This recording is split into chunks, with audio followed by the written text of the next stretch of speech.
It's funny. People always be like, don't forget about the little people. It's like, why do they refer themselves as little anyway, you know? Why don't you just get big with me? Feel me? They can see it in my eyes. What's up, everybody? Welcome to another episode of John's Entitled Podcast. I am your host, John. This week's guest is the returning Fallon Bowman. We are still in the midst of breaking down the Deftones discography. We've been doing it once a month for the past 3 months now, and we are breaking down the ever-popular White Pony. The interesting thing about this one is, to me, that I was really interested to see an album that, to me, is really where a lot of new fans came into liking this band.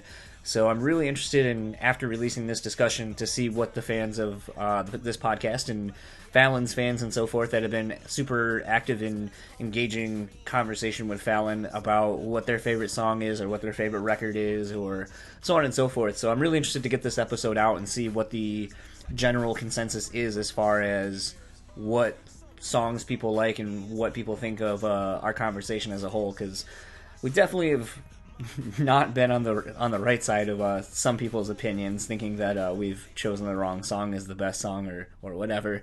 So this episode is kind of long. With some of these episodes that we've been doing, Fallon has had interesting stories to tell about seeing this band live during this touring cycle, and this one's no different. She has some stories that she tells in this episode, so I'm going to kind of keep this one short just because the episode runs kind of long, and I will kind of take care of the extra shit of social media and all that kind of stuff on the very end of this episode. So without further ado, this is my chat breaking down White Pony with Fallon Bowman.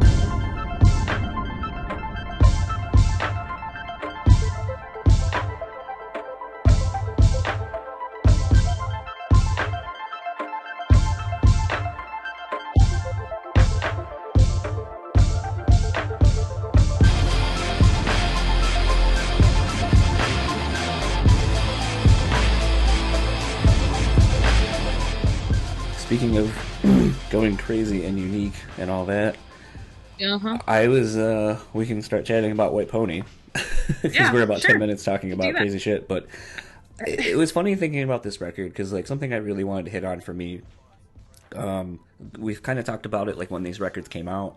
I realized that when this album came out, I was a sophomore in high school, and then I started thinking about how, around this time, you know, you and I being the same age, that you, like, have already had experiences like playing Ozfest and shit like that, where it's like a completely different set of, like, where you were, like, in your, or I guess as you call, do you call it like year something, or is it like what does sophomore mean? Yeah, okay, so yeah, I really thank God I listen to so many different podcasts and I talk to so many different people that I'm aware of, like, sort of different, like, in Canada, like, it's like university, not college, or, you know, things like that. Sophomore year is your second year. Like, so it would be your second year. So we're grade 10, grade 10, grade 11. Yeah, okay. Yep. So it'd be. But you guys say 10th grade. We don't say we don't say 10th grade. We just say sophomore. It's freshman. I've also heard. I've never heard people say that, but maybe that's I've heard some Americans say, "Oh yeah, I've been doing that since the 11th grade." I'm like, why don't you just say grade 11? They're like, no, it's 11th grade. I'm like, whoa, okay. Yeah, no, because it would be so grade 9. Is freshman. Grade 9 would be freshman, yeah. And then sophomore is grade 10, grade 11 would be juniors, and then obviously grade 12 would be senior. But, okay, gotcha. Yeah, as soon as I was saying that, I was like, wait a minute, you're Canadian. You guys don't say that. You say, like, year, year We something. say the actual grade, yeah. Yeah. So at least I remembered anyway. that. But it was very interesting, like, because this is definitely a time where, thinking back to the 2000, like, I remember this is around the time someone literally had headphones on, and I could just hear this, like, like, going through his headphones. I'm like, what the fuck are you listening to? It sounds like garbage. And then he's like, puts the headphones on me, and it's like the first Slipknot record, and I'm like, holy shit, what the fuck is this? Yeah. Yep. You know, coming into my own a lot on getting into heavy music. I mean, this is the ripe time between, you know, your what would end up being called, like, the new wave of like heavy metal coming out of the, like, East Coast, between bands like Killswitch and like Shadows Fall, that, like, metalcore sound that started happening out that way, that they were putting their stamp on. But then you also had new metal in like full swing with bands, like Korn, who are on like Total Request Live, and you're getting bands like Cold that are kind of doing something a little bit different. It's kind of moody, more like grunge kind of, tinged. And then you have, Deftones seemingly at the top of that pile as well of bands, not necessarily like getting mainstream attention like that, but I felt like when this record came out, like it was everywhere. People who didn't like the band saw them.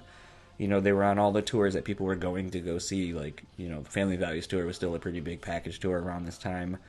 Yeah. This took, from what I remember, because I didn't actually see them on this cycle yet either, so I still hadn't seen the band live. But I'm remembering, like, it seemed like they were always playing, like, arenas at this point, like, on every tour. Mm-hmm. And really had just hit this stride where it's like this band that I thought was still a pretty little band from around the fur. Now all of a sudden, like, people who don't listen to this style of music, do you have White Pony? Have you heard White Pony? And it's like, have you heard this? Yeah. It was crazy because it's like, admittedly, I don't really think there was much of it didn't feel like there was much of a push for this record as it seemed that it would have had based on how many people were talking about it. And, like, I vaguely remember seeing a video for Digital Bath, but it didn't feel like it really got much of a push for my eyes until Back to School came out. Then it seemed like everything that happened after that, like, broke the fucking record. Like, then you started seeing print ads and stuff, like, when that was still a thing. Seeing shit like that. So it's like, it didn't seem like until Back to the School, like, when they basically would have been giving up on pushing any singles and shit like that it started doing well. Then you get, like, Change in the House of Flies and, stuff like that. So it almost seemed like the first single, which admittedly seems to be everyone's favorite, like, with Digital Bath, that it seemed like that didn't do much for the band. And it wasn't until, like, this weird, like, rap metal song that they weren't really known for doing is the thing that broke this album, which is weird.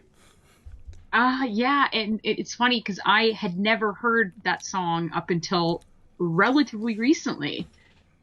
And it's supposedly like this, I'm like looking at it on Spotify, that's the first song. Yeah. But I'm like, I'm still listening to the CD, which Feticera or whatever, how you say it. Yeah, is the first one, yeah. Is the first song. So I'm like, what song is this? I've never heard this before. So this is relatively recent to me, and I don't like it. I'm like, no. What is this? No. Ugh. So I guess this is a great way to just start the breakdown right here. So with Back to School, I put Back to School as the first track because basically it is widely known that this version of White Pony is basically the album track listing as it is.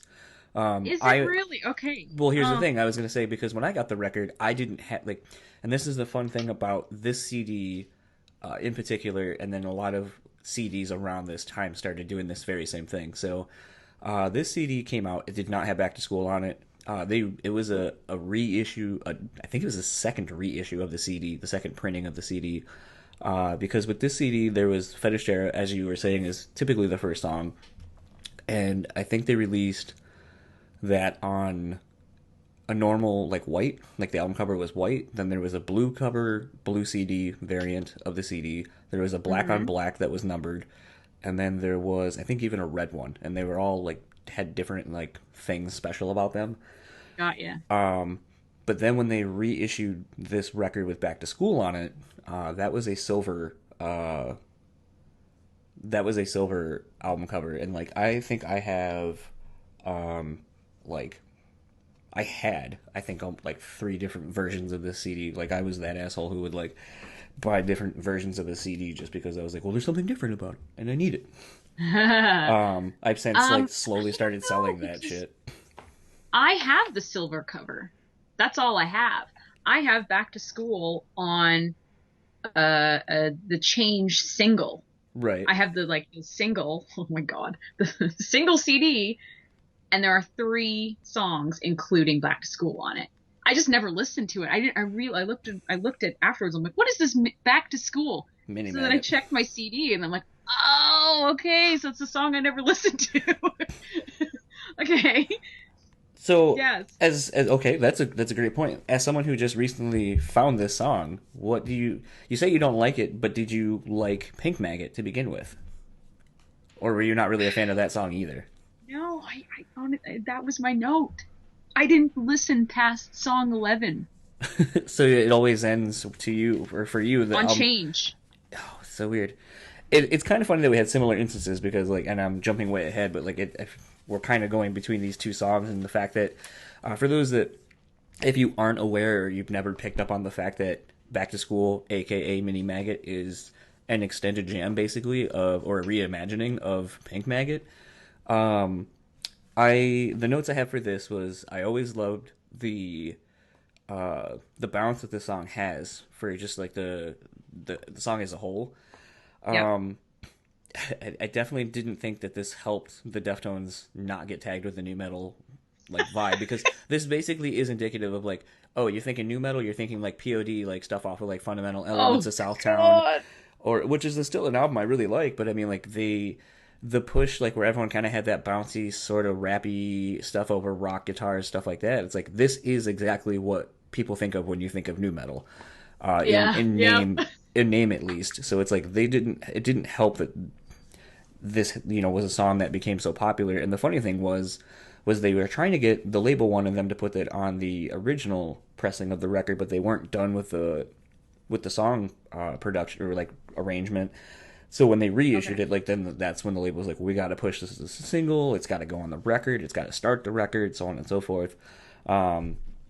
But it was really weird because like I thought I had read some stuff where Chino was like, initially we were doing it because it was fun, and then like when it became a thing that like we had to put out or whatever, like became very like about doing the song and releasing it and doing everything. So Yeah.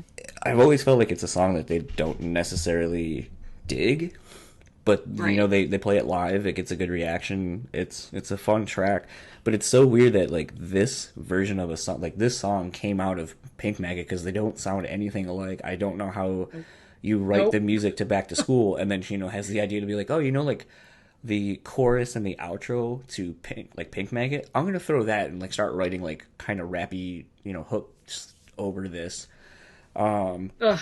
Another thing I had read a long time ago when Chino was being interviewed was that he had said like he was at a record store and he hears over the like over the stereo system, someone going like, "I'll be the man, watch your backpacks, pen and pencils," and he's like, "Who the fuck jacked my line?" And so he was like, "Oh, I went to the store clerk," and I was like, "Who is this?" And then the guy was like, "Oh, it's Chuck. It's like the new Chuck D album." And he goes, "Oh." And he goes, "I was like real upset for like 2 seconds," and I was like, "Chuck, do you use my line? That's cool." Well, yeah, I guess you pick your battles, right? Yeah. Like, So it was interesting yeah. to hear that was a story. Um, but Anyways, so then in this case, I did not include Back to School Mini Maggot as the first. okay, I did it based on the CD because that's well, I could have just listened on. I checked on Spotify just in case. I'm like, oh wait, there's a different track listing. What the hell's going on? So I'm stuck in the dark ages, clearly. But at any rate, well, yeah, I was gonna say we also really haven't. I mean, we skipped like the extra track, the hidden track, really on Around the Fur, and I can't remember if there was like extra shit um on Adrenaline or not. so But something I did want to bring up, because as I was listening to our chat about Around the Fur, something we had discussed and we weren't really sure of, and it was something I had actually found recently, which I thought was interesting, was on MX, the girl that's doing the vocal. You said I had always thought it was Chino's wife. uh-huh.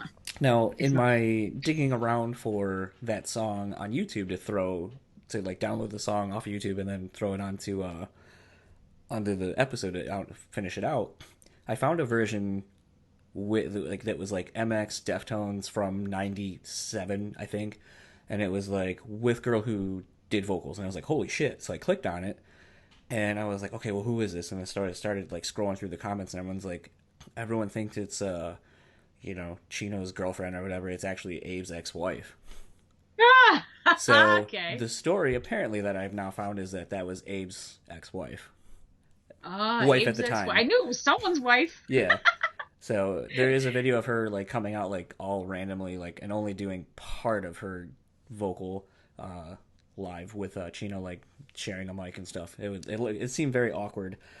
And then like Oh some people yeah. on the YouTube comments were like, "Oh, I bet they fucked," and that's why they're not. Those two aren't together anymore. And I was like, Oh Abe, and then I was shit. like, I don't know, and I'm not even Fan gonna. drama. Yeah.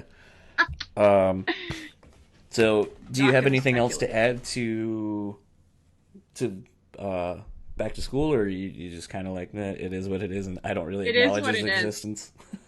I mean, it's fine. I just feel like it when I went back to listen to it, I'm like, this seems so out of place. It seems so just like thrown in there to sort of be relevant in the new metal scene. Yeah. But like, I don't consider this record new metal at all. No. Not even and I'll tell you the story about when I first heard it. And it makes me sound like a really horrible Deftones fan, but the first I didn't even like when I knew it was coming out, but I didn't even listen to it. I didn't buy it. I didn't pay attention to it at all because I was so busy with my own shit at this point. Right. And I on the bus, and Jack Osborne was on the Ozfest tour as well, and he Yep. was young. He's a lot younger than me, maybe like 5 years younger than me or something like that. So he was a kid at because I was a teenager, but he was a kid, Right. like he was really young. But he comes in and he puts the CD in. He goes, "Have you heard this yet?" I'm like, "No. What is this?" And he's like, "It's the Deftones. It's the new Deftones record." I'm like, "What?" And I was floored. I went out to the store. I don't even remember where we were, somewhere in the States. So it was like Borders or something. I'm like, "I want the CD like now," because it was so amazing, just so good. And so then, yeah. So I guess we can start from there. That's how I heard it. Was I didn't even pay attention. It had to be thrown in my face for me to listen to it. And yeah. I remember the MTVX channel before it became another hip hop channel because that was needed. Okay. Um, can you imagine my dismay when I woke up one morning to throw on MTVX and watch all my metal videos before I go to school, and it's like rap, and I'm like, we What is already, this? we already have we already have a rap station. It's basically what MTV has turned into, and MTV2, and MTV, all these other ones, like Whatever else. even the Latin one has a bunch of rap on it. I was like, so we don't have anything dedicated to metal, and now it's gone. Yeah. But we used to watch that much music. The Mistress Julia, or whatever her name was, like, so I constantly was seeing the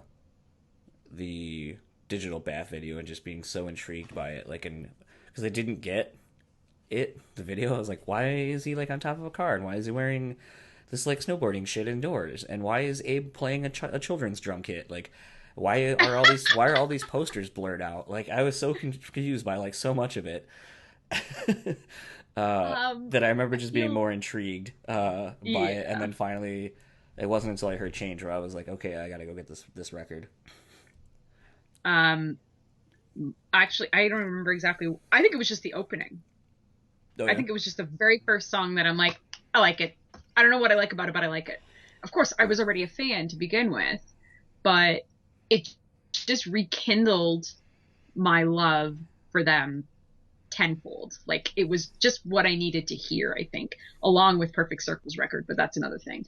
yes, Um, yep. so it It's was just, funny, yeah. It's funny you mentioned the Perfect Circle thing because there was a thread on a Facebook group I'm in, and someone was like, "Oh, what's some of your favorite albums to have sex to, or like the sexiest albums or whatever?" And I was like, hell yeah. and I go, "Well, I don't mean to be rude, and I'm appreciative to see what everyone says, but you're all wrong if you don't say Wet Pony and Mare de Noms." So I was like, 'Cause that's basically the best too. Like the flow of everything, like if you throw it on and just kind of do your thing, like it has the perfect rhythm to follow for the whole thing, and it's just Yes, it super sexy music. And I'm always like, but like some of the things people are like, "Oh, it's Sade," and it's like the weird thing, influences that I am aware of that like Chino and them have, and some of the artists that they've covered.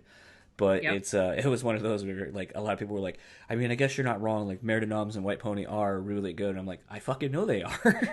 Hello. I wouldn't listen to bad music. Yeah, but it was funny because like so White Pony has been kind of omnipresent in a lot of the stuff I'm like involved in recently, leading up to this chat. So it was perfect timing.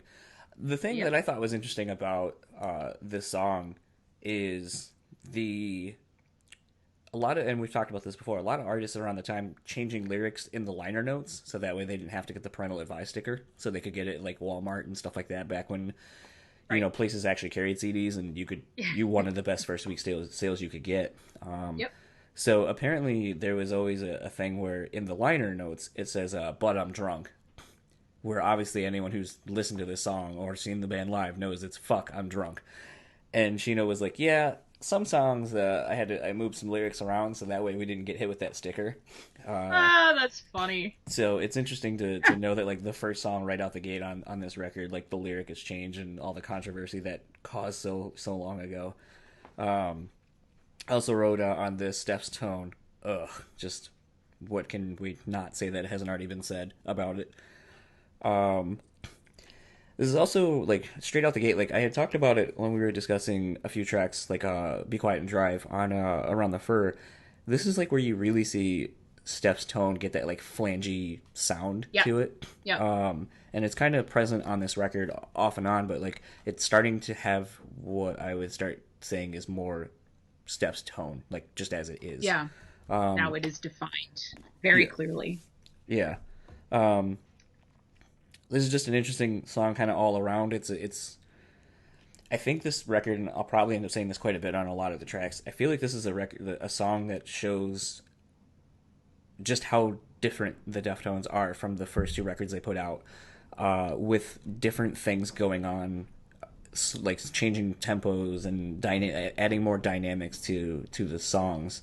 It's almost like they figured out like, oh, "Be Quiet and Drive" is a dynamic song, has like some like ebb and flow and stuff like that, and already right out the gate like you're getting something kind of driving, slowed down parts, like you're seeing a band that's like playing around a lot more. And this is, as we would find out, like Chino plays quite a bit of guitar on this that you may not have been aware of until you saw some videos and seen him live. I was like, oh, okay. Yeah, it's like, oh, you play guitar, that's interesting. So I'm starting, right out the gate, I think like you're just seeing so much like the band finding who they are and the sound that they want to go after. And it's already very obvious from the first song, not being Back to School, that there's something different about this record than any of the records the band had put out already. Absolutely. One of my notes about this song was that it was a clear progression from Around the Fur. You can hear that there's that Around the Fur-esque guitar work, but it's evolved. It's something a little bit more refined and defined, as you said, as that really flangy kind of wow wow wow, like that sound. But then you hear sort of pre the second verse, I think, that really atmospheric sound that really defines, I think, from this point on their later sound. Like when you hear it, it has creates this sort of dark atmosphere, which I absolutely love. That was what hooked me. I'm like, oh yeah, I like it. I like this. Okay, Round Fur is great, but this shit is awesome. I love it. And I just love that. That's a running theme, I think, throughout the entire record. And that's what I really, really like about it. Very dark, atmospheric, kind of mysterious. I don't know how to describe it. I may be the drugs talking. What's funny on their though, part, on my part. Yeah, well, no judgment passed here. What's interesting though too is, I had made mention on some of the, like, I know Frank, their sample guy, was touring with the band on Around the Fur, but he would intermittently be on the stage helping, so it'd be like specific songs that he would be out there on. But this one is the first one, I think, where they really had him be involved with them in the studio. And it's so, especially like listening to it like through the headphones I have on, you just hear so much of what Frank's doing and what he's added to the band on this record, like from the get-go. And he adds so much for the band, and going forward he becomes such an integral part of the band and their sound, because they just are able to, and especially on this record, starting on this record I should say, there's so much room for exploration and like letting there be room to breathe and letting things happen that aren't made by guitar or whatever, that they really play around with on this. And it just allows Chino to do so much to like incorporate like his wide range of everything from screens to very like breathy, lush vocals and stuff. And I think like having Frank on a lot of these songs adds another element to it. Yep. I mean, it complements him. I mean, you want to talk about it like being present really like from the get-go, like the next song, Digital Bath. I mean, yes, it's probably one of the best drum intros ever. Exactly what I put. Iconic even. Yeah. And I wrote, where were these drums recorded and how did they get this mixed? Like, everything's so perfectly mixed. Like, it doesn't seem like... This seems like one of those things, and, like, this is where, like, me getting into production and being kind of a production nerd, even though I don't know shit about production. Like, anyone who listens to this podcast knows I don't really know anything about production in the practical sense, but it's one of those things where you can hear... Like, I feel like they maybe, like, tracked the snare, like, just, like, with a mic solely on that. Track the snare, like, track the hi-hat, track the snare separately, tracked everything individually, then, like, incorporated, like, just using a big room mic and doing stuff like that. And it was one of those things where it's like, I feel like it's such a blend of, like, a few different practices for recording drums, and then they threw it together, and it's just... God damn, like, the kick drum, the snare, the hi-hat, like, every fucking thing about Tight it as fuck. sounds so great. And then it's like, then you have Frank with, like, that little, like, thing going on in the background as well. Like, it's just so atmospheric. And, like this, like I was saying, like, cheese bass, like we talked about cheese bass tone last time. It's so present, like, just so warm and shit. And it's like, everything they're doing right now, like, on this one song, like I said, it was, like, noticeable in the first song. Like, Here You Are, second song, it sounds a little bit different than the first as far as tone and everything, but, like, everything just complements each other so well, and they're not, like, fighting for space. It's almost like they're kind of figuring out, like, you can kind of lay back and just kind of create, like, a space and a vibe in a jam and just kind of sit in on that for a little bit, as opposed to... You know what it is? What's that? John? It's a warm digital bath. Ah! That's what it is. It surrounds you. You're sitting in this bath, and it's so you get into the bath, and it's fantastic. It's just the perfect temperature. That's this song. That's why they called it that. Boom. Conspiracy. Right there. Well, I guess there's nothing more to be said. We'll just leave it at that. Yeah, it's just epic. This is probably one of my standouts on this record. Not knowing, I had no idea that it was one of their singles. I didn't know that. I just loved it. That's all I knew. I'm like, the sleepy, sexy vocals and minimal guitar, but except the chorus is really epic. It's not very technical in any stretch of the imagination, but the atmosphere is so on. It is so, without sounding too fangirlish, like, it's perfect in every way, and it's the perfect warm digital bath. Done. Conspiracy. That's confirmed. All right. Well, it is one of the... Did you contact them for a comment? Like, did you do this on purpose? How did you write it? Let us know. Very important. I mean, technically, having one person that's removed from the camp, I could maybe have him be like, yo, next time you're on tour, ask them this question and then let me know so I can throw it in and have, like, some behind-the-scenes scoop on it. Anyway. I think this is a really good the transition from Digital Bath to Elite. The band does this so much on this record. It's really interesting. Like, they never kind of get stuck in that sense of, like, okay, here's 3 or 4 tracks that are very... same pace, whatever. It's very, like, here's kind of a slow song. Boom, here's, like, a crushing, song back into something kind of slower. Like, it's very, like I said, like, that's why I said, like, it's a very great album. It's a very good album for following a pattern if you are throwing this on during your lovemaking session. Your lovemaking. But I remember Coitus. The first time, yes, coitus. It was interesting. The first time I heard this song, back in the days of enhanced CDs, which no longer exist. But I remember throwing this on, and there was a video of the band in their practice space doing this song. And I watched... Oh, really? I used to be one of those people who would watch all the enhanced CD shit, and then I would listen to the CD. So I heard this song before hearing the song through that video that's on the CD, and just being, like, getting chills because of Chino's voice, like, on the song, being like, holy fuck. Like, because I couldn't believe someone could sound like that. Yeah. And then seeing him do it, and just the punishing,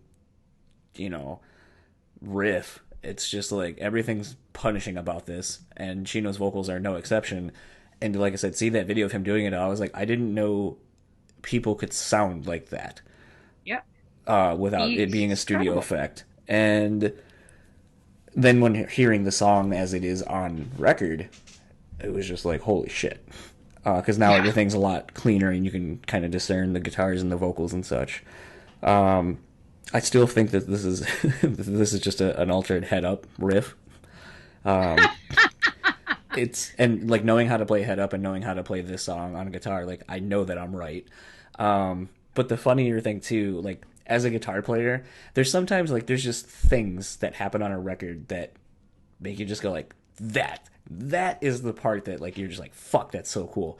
And to me it was always coming out of the last chorus going into the outro where Steph just like lays in like a fucking neck slide just and then goes back like that going back into the riff.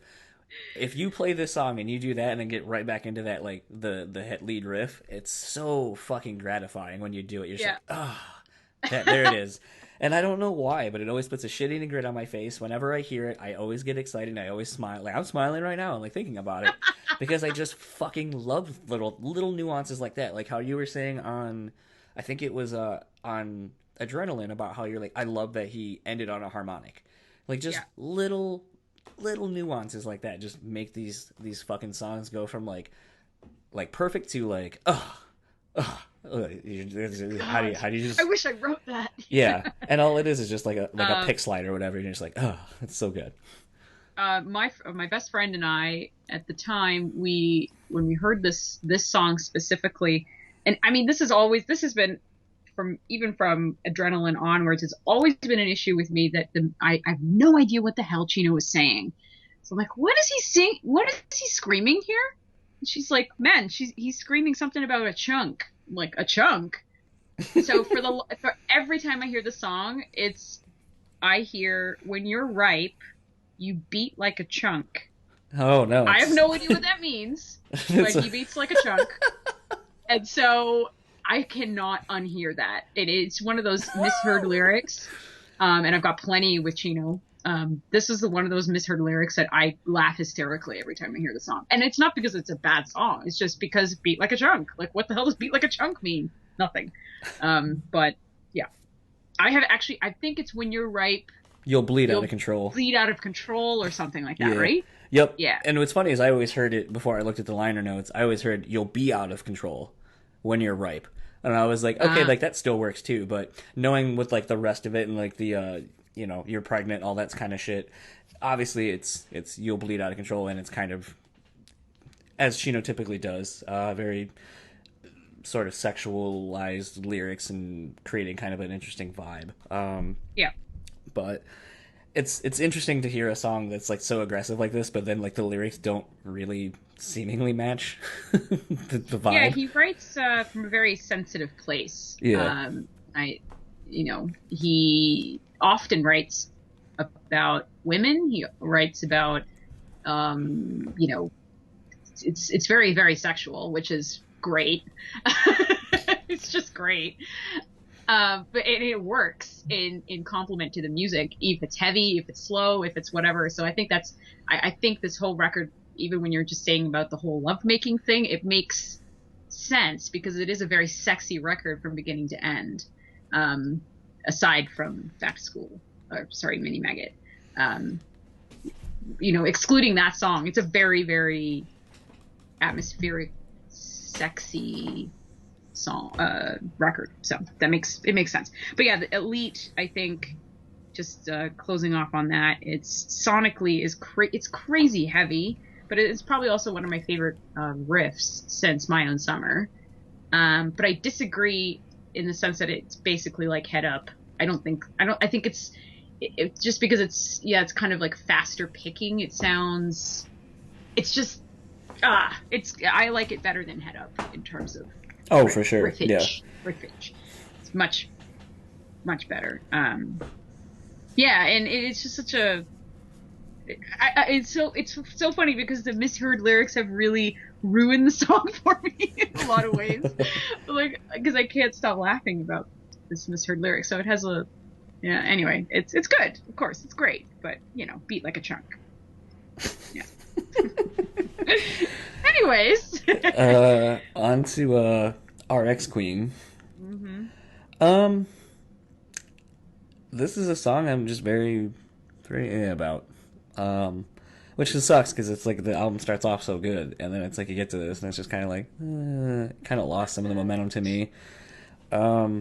It's funny because like I feel like this is a song. This is around the time you started hearing people say like, "Oh, Chino and Steph are starting to fight about songs and so forth," in the press anyway, and some of the tensions that were there. I think with Chino being more involved in the songwriting, playing guitar and such. This seems like one that Chino would have brought the band, and then he would have been like, "I don't like this. I don't want to do anything with this. This isn't what we are, or this isn't cool." And I also feel like, because I know while Frank was on the record, I know that there's like 2 songs that DJ Crook did the samples and such for, and I think this is one of them. So indirectly, I think this is what starts the beginning process of Team Sleep becoming a thing, I think. Oh, right. Yeah, okay. Makes sense. I just always felt like this doesn't fit the vibe of the record to me. And Nope. I just am very whatever about it. My only note was that it was a weird song. Very weird. Doesn't feel like, I also said that didn't feel like it should be the 4th song on the record. The original anyways. But I do love the verse riff. It's kind of, for some reason, it just reminds me of something that you'd hear in a Tarantino movie or something like that. It has this kind of dangerous vibe to it. I like it, but just the guitar. Like everything else, I could do without. Like the guitar is cool. I just don't think it belongs in that song personally. But a very strange song. I've always skipped this song. I'm like, yep, Elite is good. Okay, no, go in Streetcar. Yeah, I mean, sometimes I'll listen to it just because, like, I'm a firm believer that sometimes maybe if you give a song another chance or just let it go, then maybe there'll be something about it you find that you like. And there's, like, little things that I think are cool, but as a whole, like, I just don't really care. And I still tend to find myself just going, like, I'm just going to skip this. Okay, we're on the same page there. Yeah. So, skipping that song, going to Streetcar. Guys. I always felt like Streetcar, speaking to the effect of like, RX Queen being the song we skip. I also feel like this song was like a B-side leftover from Around the Fur. Yeah, that's funny. It seems very straightforward. That's exactly what I said. Yeah, it seems too straightforward, like kind of how Around the Fur was, just very like A to B. Not much, like I said, like with some of the other songs already having a lot of dynamics and different things going on within the song that they hadn't been doing. This just feels like such a basic setup song that would have been more indicative of like, maybe we didn't finish this in time for Around the Fur, but hey, we figured it out, and now let's throw it on this because like we like the song. Oh yeah, but no, I think that's very clear. That's exactly what I wrote. It's a very Around the Fur riff for me. Around the Fur just in general, and like it's just very like it belongs on that record. If they would have put this song on that record as opposed to like Mascara or something like that, then it would have it would have been fantastic. But like it's a very, very clear that it's an older song or something like that. Yeah, I don't know. It just feels like a leftover song to me. So at that point, I just never really. I always kind of assumed that maybe it was, but I'm not sure. It just feels like a leftover track that they threw on because they had it done. They liked it a little bit, and maybe it helped fill the contractual obligation for the standards that this album needed to be. Like, it has to be a certain amount of songs or a certain amount of length, time-wise. And, that's fine. I think it's the interesting thing, like, as you kind of find out stories like that, like, that there are contractual obligations for, like, this album needs to be 10 songs, and it needs to be 60 minutes long, or whatever. That you can kind of start seeing when you go through a record. You can kind of start breaking down, like, okay, maybe this was, like, a leftover song that wasn't finished. Maybe this was added just solely to, like, meet the obligation that this record needs to be a certain length, one way or the other. Possible. So, I definitely feel like this could have, like, it's a great song. I just feel like in conjunction to the other things, it still feels a bit off based on what's already been played on the record. Yep, agreed. Yep. So yeah, no, like that's exactly what I wrote. I was like, it's great. But I don't think it really belongs on this record. If you can say that about a song, I don't know. It's still Deftones. It's very, very Deftones. Yeah. Regardless. Um, Anyway. Teenager. I feel kind of about this one too. I wrote that I think this and RX Queen were the foundation for Team Sleep, and I feel like maybe in a weird thing where it's like when this record came out, I know Team Sleep was like a thing that people knew was gonna come into existence, and I think the record came out maybe a year or year and a half later. And I just feel like sometimes maybe like this would have been a thing where it's like, oh, if we put these on, people like it. Oh, I got this new band, Team Sleep. It's coming out. If you like these two songs, like, well, it was me and Crook doing them, and he's in the band, and it's gonna have this kind of vibe. And I feel like maybe it's just like a weird setup for this other thing that you're going to roll out with like down the road. And it's not to say that Deftones haven't done songs like this on other records that I like more, but I feel like more. Yes, I feel like I'm in a digital bath. I could do this all day. Yeah, it's I just feel like it's one of those things for me where I don't feel like it fits this record. And maybe it's because like the ebb and flow of this album so far, I just don't think this fits where it goes. It just kind of like loses like from the straight ahead nature of Streetcar to this. I just feel like you kind of lost a little bit of the momentum going. And I don't know, I just feel like now the funny thing is on the B-Sides and Rarity album there's a version, like a live version of this done with a band, not Chino and the Deftones, but Chino and like another band that was covering the song, and Chino decided to like do the song with them. And so it adds a completely different vibe to it because it's all real instruments doing everything, right? And I think I like that version, but I still am very about it as a whole. But I think I like it when it's not so digitized and drum machines and samples and shit like that. I think I like that version better. Oh yeah, okay. I also think too that we as fans we should definitely give musicians like our favorite bands or musicians or whatever a lot of leeway to experiment with whatever they need to experiment with. Even if like I'm still going to support them regardless, but like I mean these are two songs that are clearly not what I like about the Deftones. It seemed like a very Chino driven thing, which I think is fine, of course, but it was like, okay, these are like RX Queen and Teenager are two songs that I'm like, what the hell is going on here?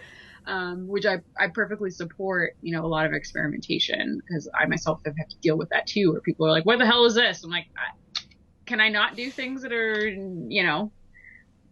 so I think that it's fine. It needs to happen. It needs to be experimented with and whatnot. But it was I feel like it's kind of like a background song for me. Yeah. It's not something that I would actively listen to.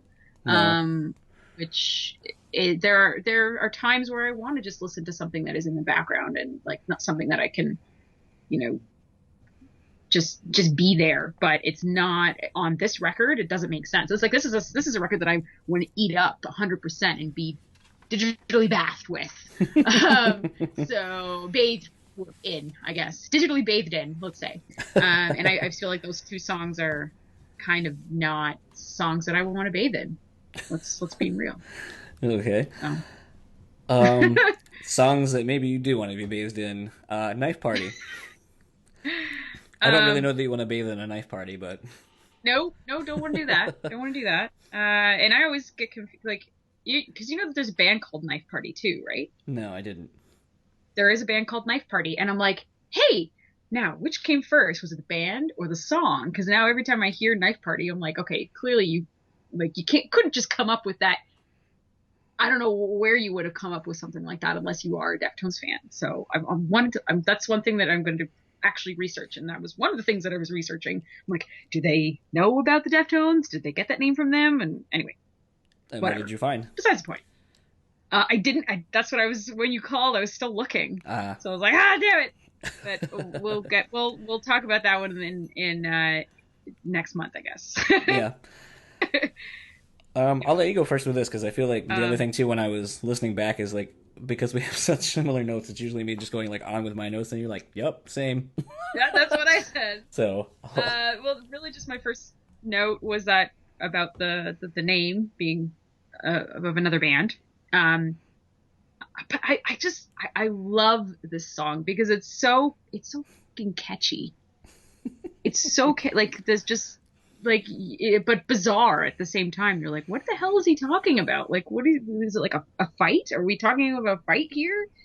Um, um, and one of the things that I really like about it too is that every musician that um that has took part in this shows their greatness in equal parts, if that makes sense.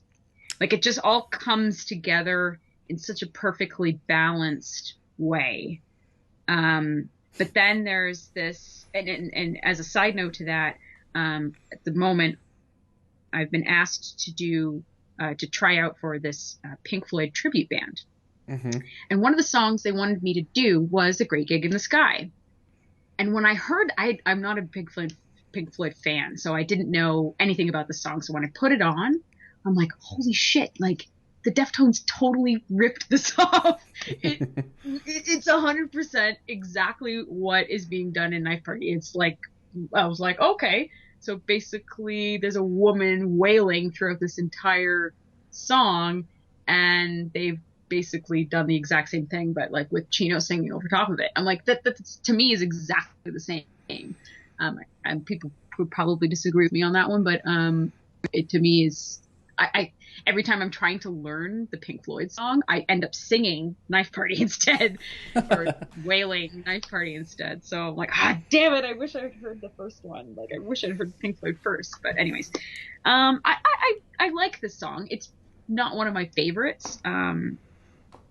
But I do think that it's one of those perfectly balanced songs in a lot of ways, and I think that it does define a more White Pony sound as opposed to more Around the Fur sound that we'd seen with some other songs earlier. Yeah, if that makes sense. Yeah. And that's pretty much it.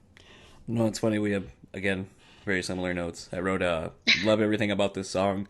The shift in the dynamics between the clean and dirty guitars, which is something that we really haven't seen the band do a whole lot.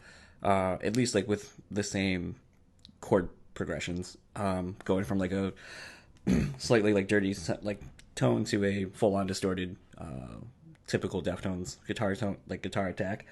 It's really one of the first songs I can think of outside of, I mean, because even like with Be Quiet and Drive, like it sounds like a dissonant kind of tone to the guitar, but really it's just, with the flange effect and stuff like that. So like it's an effect. This is literally just, clean to distorted, done really well to kind of give the song a different shift in dynamics that, haven't really seen in that regard much of the band doing at that point. Yep. The structure as a whole, I think, is great. I think, like when you get to the bridge, I don't really know that the band previously up until this record would have really given a song this much time to breathe and really set up something.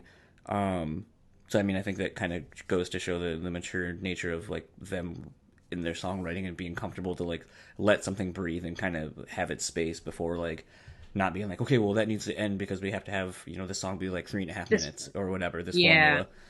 Yeah. I wrote, like, because of the build-up at the bridge, I feel like this show is the best of the Deftones range between melody, memorable drums, riffs, all that kind of stuff. Like, I feel like it's very much like how I said, like, with the first track off this record. I feel like this is a band that's figuring out what they can do, that they can kind of, like, venture off into these, like, different sonic territories, and it's okay, and that they're good at it, and it doesn't need to just be brutal all the time. Like you can have a little bit of restraint on what you're playing, and it actually adds more to, like, the classic cliche thing, like sometimes it's what you're not playing that makes the song as opposed to just overplaying. And I think I agree 100%. They really brought it to a really, really high level and met each other in this perfect harmony, this perfect storm, this perfect knife party. As I actually just Googled it quickly. Yeah, it's going to be one of those days. I just Googled it quickly. The band Knife Party did indeed get their name from the Deftones song. Well, there we go. Well, they're not a band, actually. They're like a drum and bass duo or something like that. Oh, okay. From Australia, and they did get their name from them. So anyway, that's a little trivia. The next one, Korea. Yep. I remember the first time I heard this, I was like, holy fucking shit. This is the most disgusting riff I have ever heard. Like, ugh. It's...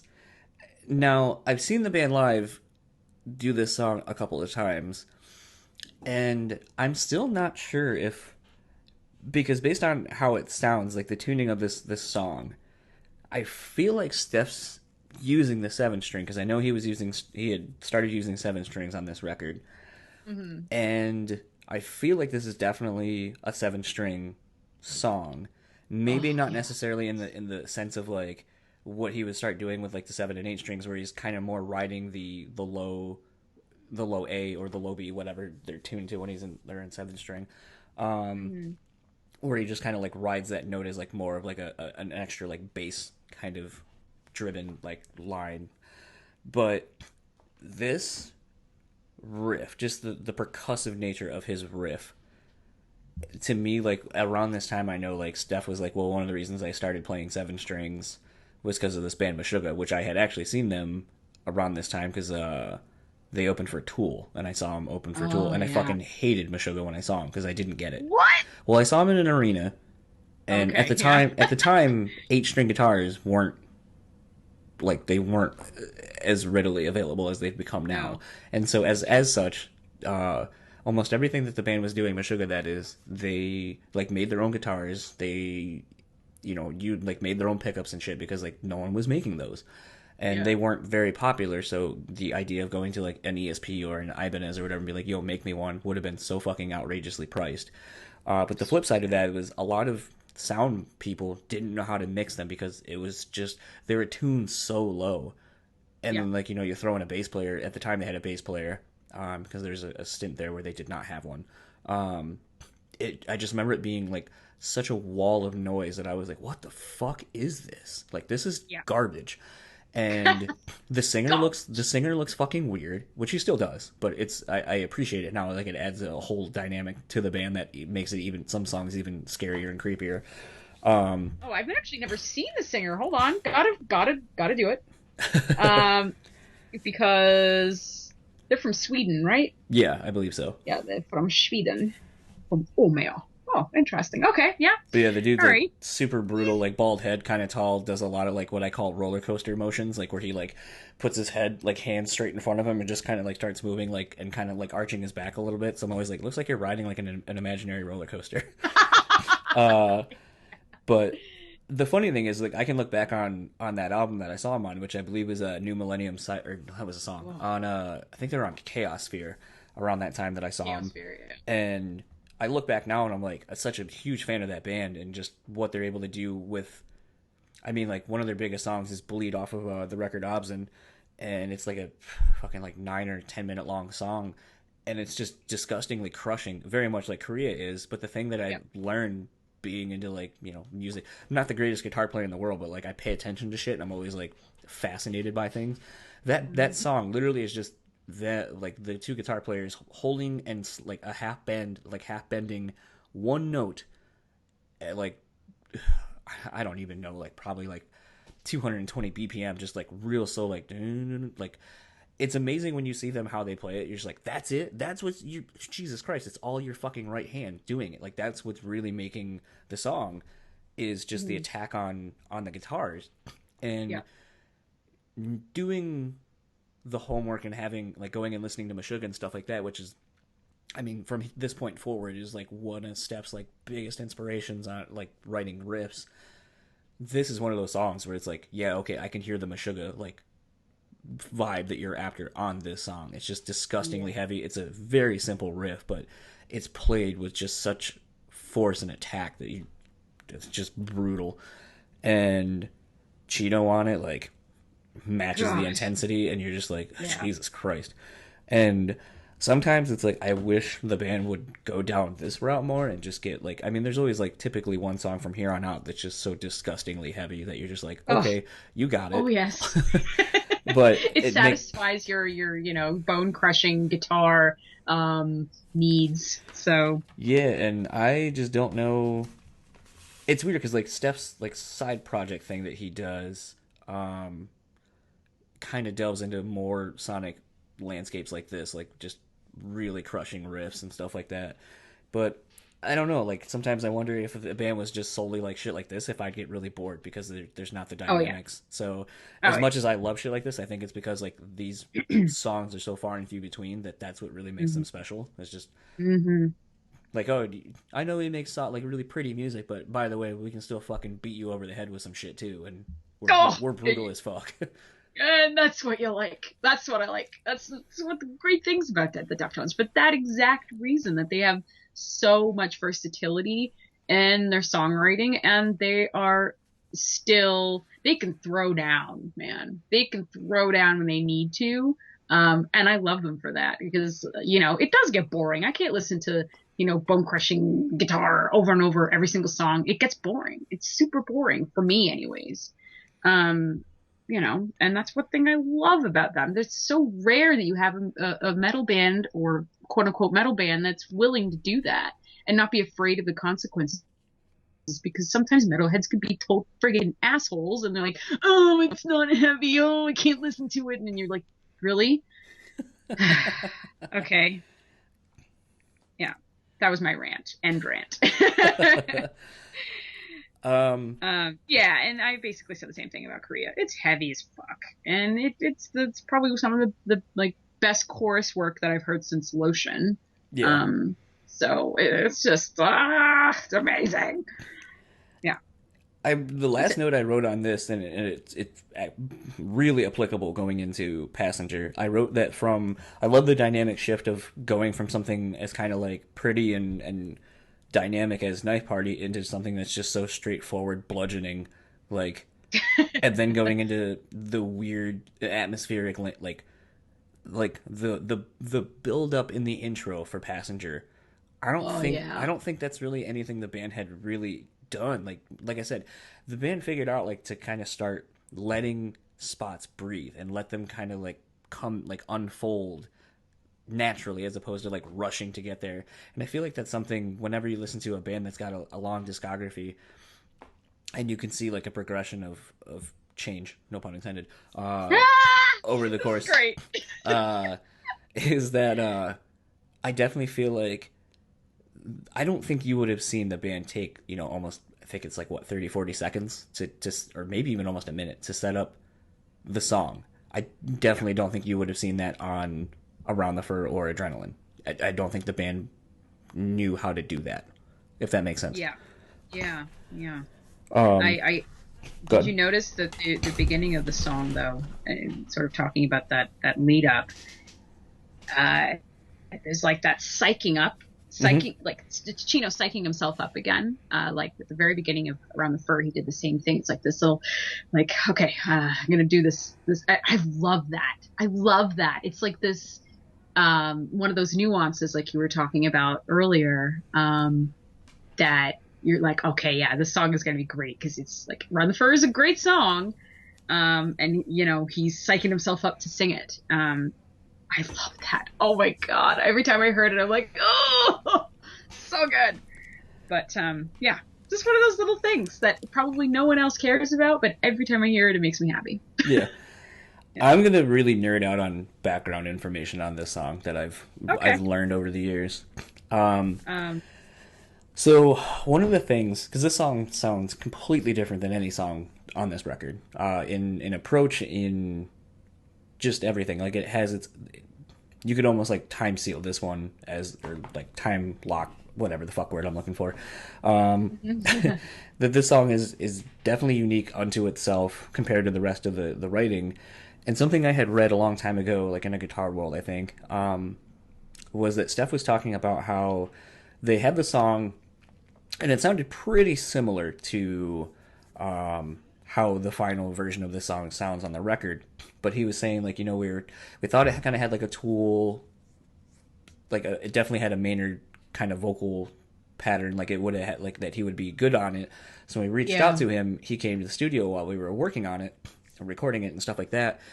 And he goes, I was trying to figure out, like, I feel like it's got like a Tool vibe, but like I just, we can't get it there. And Maynard, and I'm probably gonna fuck up the time signatures, but Maynard basically was like, okay, like, so if you're playing this in like 4/4, you need to slow it down and play it like 6/4, or like you just got to change the meter that it's in, like the time signature. Yeah. Just Yeah, slow it down yeah. a little bit, and then that adds that Uh-huh. groove and it adds the vibe that makes it sound like a Tool song. He goes, because all Tool songs really are like standard, like tempos, but then we like Mhm. kind of flip them and make it a little bit odd, so it sounds right, but it still has a weird feeling to it. Like you're like, this isn't Yep. typical 4/4, but it almost sounds like it. Like there's just like that Yeah. that thing. So Steph was like, he showed us how to basically write a Tool song, and then once we kind of changed the time signature of it, like it became what it is now and how it Right. sounds. And so it's interesting that, I don't really think of Maynard, this is on me. I don't really think of Maynard as much of like a great musical being, Uh-huh. because like he always is surrounded with such great players that I always like, with A Perfect Circle, I know that Billy, the guitar player and producer of the first Merde Noms, and I think even 13th Step, he wrote most of that shit without Maynard. So it's like, No. to me, Yeah. like, knowing As far as I that know, he came to him and said, yeah, "Listen, I have this. yeah, Everything is pretty much done. I just need a voice, yeah. yours in particular." And I know, like, in Tool, like, it's, the three dudes, like, between Dana Carey and Adam Jones, and I think Justin Chancellor is still the bass player. Hmm. Um, that it's typically those three writing and arranging everything and then kind of giving it to Maynard, I think, like, when it's close to being done, so he can start writing melodies and such. So, I mean, it's like, I don't typically think of Maynard as being one of those musicians that's like so well versed in music that he could do something like that, like come to the Deftones and be like, "Yo, you need to switch this time signature up a little bit, and that's what'll give it, the sound you're looking for to match what we do." Hmm. So I thought that was really interesting, that Maynard was able to come in and shape the song and make it what it is, because it definitely is, like I said, it's, I don't see, Deftones don't really play around much with like time signature stuff like this, not like this. Nope. So it was interesting to find out that it was from Maynard, not like they were just kind of fucking around, like, hey, let's play in something different, or let's have a key change, or something like that. Like, it literally was Maynard coming in, kind of like giving him like the secret sauce formula and being like, Yeah, yo, I'm here's how like, you do that's it. very interesting that he would be willing to divulge that. But anyway. The other thing was, that I wrote was, I feel like this, like, with Korea being very Meshuggah influence based on the tone and like the attack on the guitar and how it sounds. I wrote that I feel like this is also very indicative of like what a Meshuggah riff would be like. It's so minimalistic, but it's Hmm. about the attack on it and the group, like what you as the player are throwing into it and like bringing out of yourself. Because I mean, really, this is a bar chord with a just a single, like almost like a slightly trem picked single note throwing over it. Yep. It's such a rudiment guitar riff, but again, it's not what's being played; it's how it's being played. And Hmm. I think, like I've said several times on this record, I think that it is so indicative of how much growing the band has done to just let parts be and let them breathe and like really jamming out. And I think maybe that's like a result of, like, I know recently the band has said, like, a lot of times when they record, they have song ideas, but typically they just go to their like headquarters or their practice spot and they just literally jam. Like, someone's got a riff, Yeah, someone's got whatever, and they just build off of things. Like, they write songs the way I feel like bands should write songs. You get in a fucking I room and you agree. fucking jam it out. You don't, like, I understand, like, if you don't live in the same area or whatever, like people don't anymore, that you send files and it's like, hey, here's this thing I'm working on. Oh, cool, I'll program some drums to it or whatever. Like, and I'm sure the Deftones do that at this point, maybe, but this this sounds like a song that, like, Steph would have gotten in the studio or like in their practice spot, jammed this riff. Abe starts laying down some drums. Everyone does their thing and builds it, and it just has a natural, organic structure to me. Like, it sounds like everything is as it's supposed to be. Nothing plays too long. Nothing's cut too short. It's perfect, and Yep. it's one of those where I think the simple nature of Meshuggah in their song arrangements comes through very much so on this song, in my opinion, and even Abe's complimentary drums. Because I mean, like, this could be a song where a typical drummer might be like, "Oh man, I'm gonna like play a fuckload of fills and like you're giving me you're giving me room to explore." And instead, like, Abe, being the great drummer he is, shows a lot of restraint and just plays like a very less is more. Yeah, keep it, Kiss, keep it simple, stupid. Like, that's what this song is. And then to even on top of that, everything complements itself so well that sometimes when you have two singers that are similar in nature vocal wise, it kind of is hard. Like, it's almost like, well, you didn't really need the other person. And on this, like, Chino and Maynard just complement each other so well vocally. Oh God. And complement the music so well. Like, it's just, this is like, to me, like, if you want to be like, okay, band songwriting 101, like, how do you like work with other people? Fuck it, throw this on, start dissecting it and being like, look at what everyone's doing by not doing. Yeah. Like, yeah. Because I mean, like, that, the vocals could have taken over, and like, everything could have gone so wrong if anyone just kind of like wanted to showcase themselves a little bit more. And then, like I said, and have said to death, it's what's not being played on this and it's what's not being done that makes this song just so good. Mm-hmm. Oh yeah. It's I wrote that I don't really think that their styles are very similar, actually. Like, I mean, it's breathy kind of singing, but Maynard is a much better vocalist than Chino is but in a different way. Like, he's much more control over his voice. I think that Chino's never going to be able to sing at the level that Maynard is, but Chino's got his own thing, which is very distinct and whatnot. I don't think Maynard could cover a Deftones song in the same way, if you don't understand where I'm going. I don't think they're really that similar. I think it's a contrast between two different approaches to singing that complement each other so very well. There's this really interesting dialogue going between the two of them that I think is just magic. Like, you can't teach that. It's so perfect from beginning to end. And I don't think Chino could do the chorus like Maynard does it. Like, it's just incredible. I was like, oh my God, no, this is so good. I thought it couldn't get any better. But Right. then song 10 came on. Oh my Lord. But it is just hands down one of the best tracks on this record. It's incredible. I think and every time every time I hear it, it reminds me of Fear and Loathing in Las Vegas. and I'll explain why. It just, in the movie anyway, and in the book as well, Hunter S. Thompson says something about throwing the windows down. He wants to feel the air on his face or whatever. Mm-hmm. And every time I hear it, I hear the song, I think of that. And I'm wondering did he get that influence from that quote? Or I don't know if you found that in your research or anything. I should probably look that up. That's what I was trying to find. I'm like, did he get that from Fear and Loathing, or is it like totally unrelated? Or I don't know. But anyway. Actually, it's funny, and I haven't thought, like, I just literally thought of this as you said that, what you just said. What's interesting to me is obviously White Pony, and it's no secret that the band and specifically Chino were heavily on drugs, coke especially, and a bunch of other shit. I mean, as far as by all accounts, that's pretty much where White Pony, the name, came from. Yeah. So it's funny that the band's basically put all their branding on a fucking drug reference, but whatever. Has it been done before? I mean, yeah.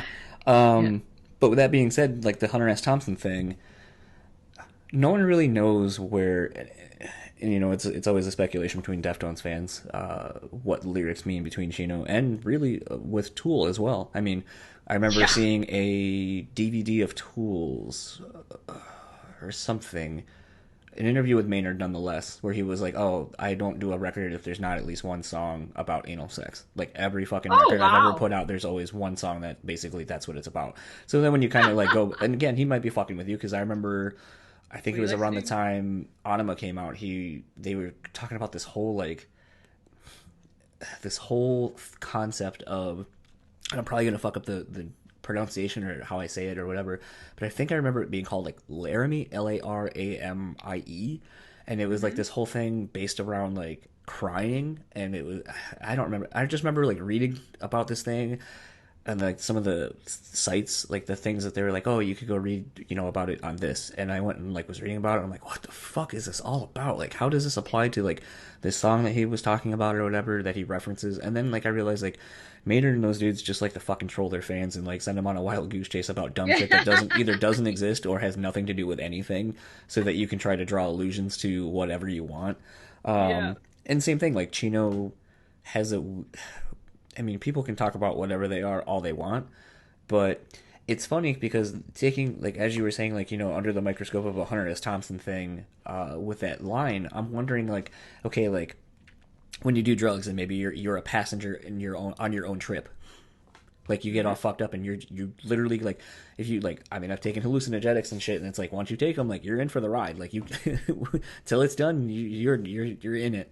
So it's like maybe like in regards to White Pony and being on a bunch of drugs and shit like that, maybe it's like, okay, like, this is a weird allusion to being a passenger, either to your own life, to your own drug trip, like whatever. I mean, look at a song like uh uh fuck, it's like the first track, Nice to Know You, off of make your not make Oh, yourself, off of um, Morning View by Incubus. goodbye.